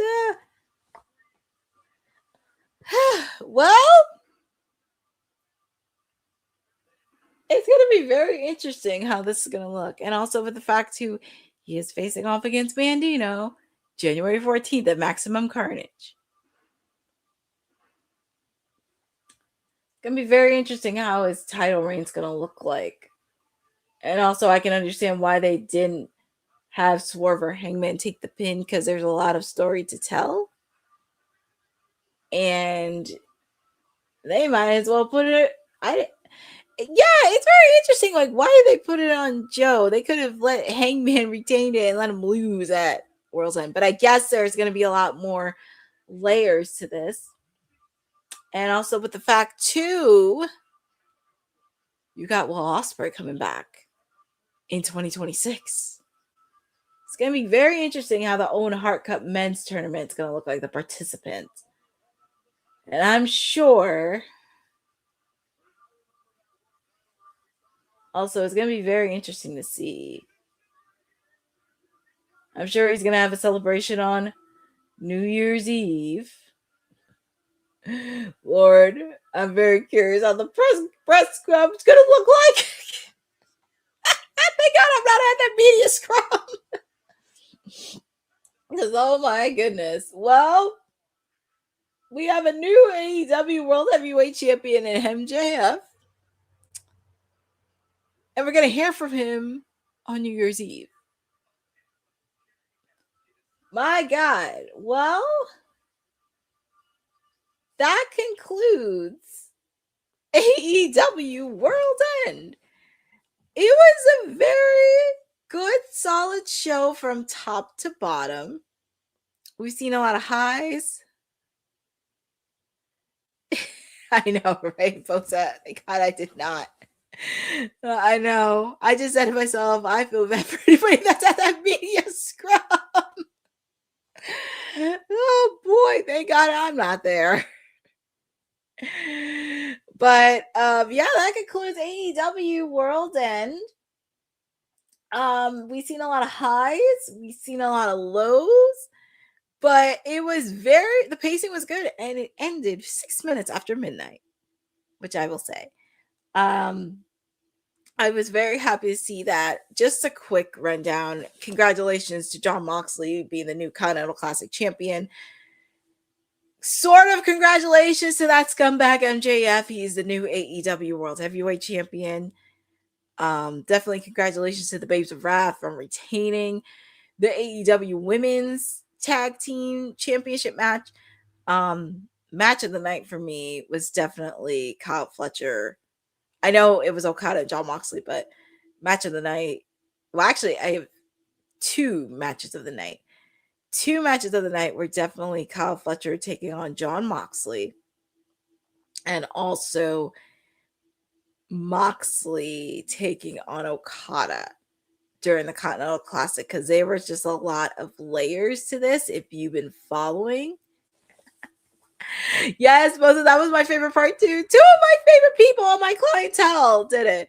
But match of the night was definitely the Continental Classic semifinals between Kyle Fletcher and Jon Moxley, and Mox and Okada. Obviously, sleeper match of the night for me was Chris Statlander taking on Jamie Hayter. That was sleeper match of the night for me. And I do think they do have a lot of story to tell. I just think creatively they need to figure out something, because I do think they can do something. And also, I would love to see Jamie Hayter wrestle in her home country in England. And I'm not saying that because she's part of my clientele, but it's long overdue, and she had to deal with injuries. She had to deal with a lot of things, but I need her to compete in her home country at Wembley Stadium at All In. It needs to happen, Tony Khan. And I'm going to get on you on that for between now and August. But also, yes, my favorite card. Two of my clientels, Orange Cassidy and Timeless Tony Storm. Listen, that was the pairing I did not expect. I did not expect that happening on my 2025 wrestling card, but here we are. I'm still waiting for Toni and Darby Allin to cross paths or team up or whatever. I do believe in my heart it's going to happen. And I think there is going to be a lot more to tell with the Death Riders, but we shall see. But it was definitely a good solid match. I definitely give it a 9.5 out of 10. Definitely a solid show. It delivered everything. Very curious on what's going to happen. Yes, we do know it will be Mercedes versus Willow for the TBS title on New Year's Eve. Ricochet and Jack Perry for the national title. We're also going to hear from the new AEW World Heavyweight Champion, MJF, on New Year's Eve. Surprise, surprise. Surprise, surprise. But thank you guys for joining with me. You guys have been troopers with me throughout these 4 hours. It has been so fun. I know WWT Live, we're on winter break, but I think maybe a few of us may be doing some watch alongs. I don't know if we're going to get a Monday Night Mare tomorrow. Maybe a Honey Night SmackDown this week. Who knows what we're going to get? But we are still on winter break, and we will be back on WWT Live very soon. But you know where to find me. You can follow me on all my social channels at Courtney NJ11. Make sure to check out my interview with Gail Kim that I did. It was such a great interview. I posted a few clips on social. It was so fun to do it. I do want to shout out everybody who was with me: Eddie Foster, Boza, Aaron Teagle, Roland Bird, Maria for stopping in. Definitely want to thank everyone, for Lewis Johnson for stopping in for a bit, Tiffany Johnson, Eric Tate, Jeff Mindler, Brooklyn Bryan. I do want to thank everyone for joining on this.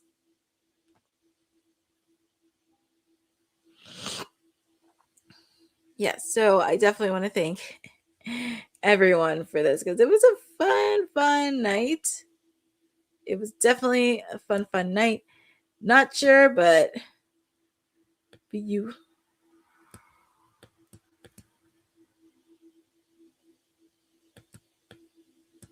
But we shall see. But I'm really happy to spend time with all of you.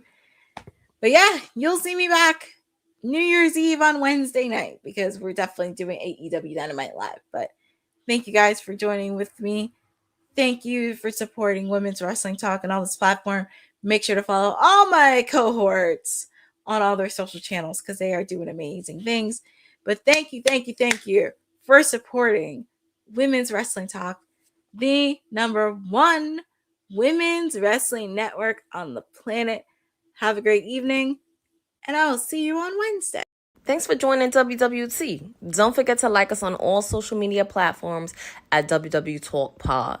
Like and subscribe on all video and audio platforms, like yesterday, my G. And check out our website at www.talkpod.com. Thanks for watching Women's Wrestling Talk, the #1 women's wrestling network on the planet.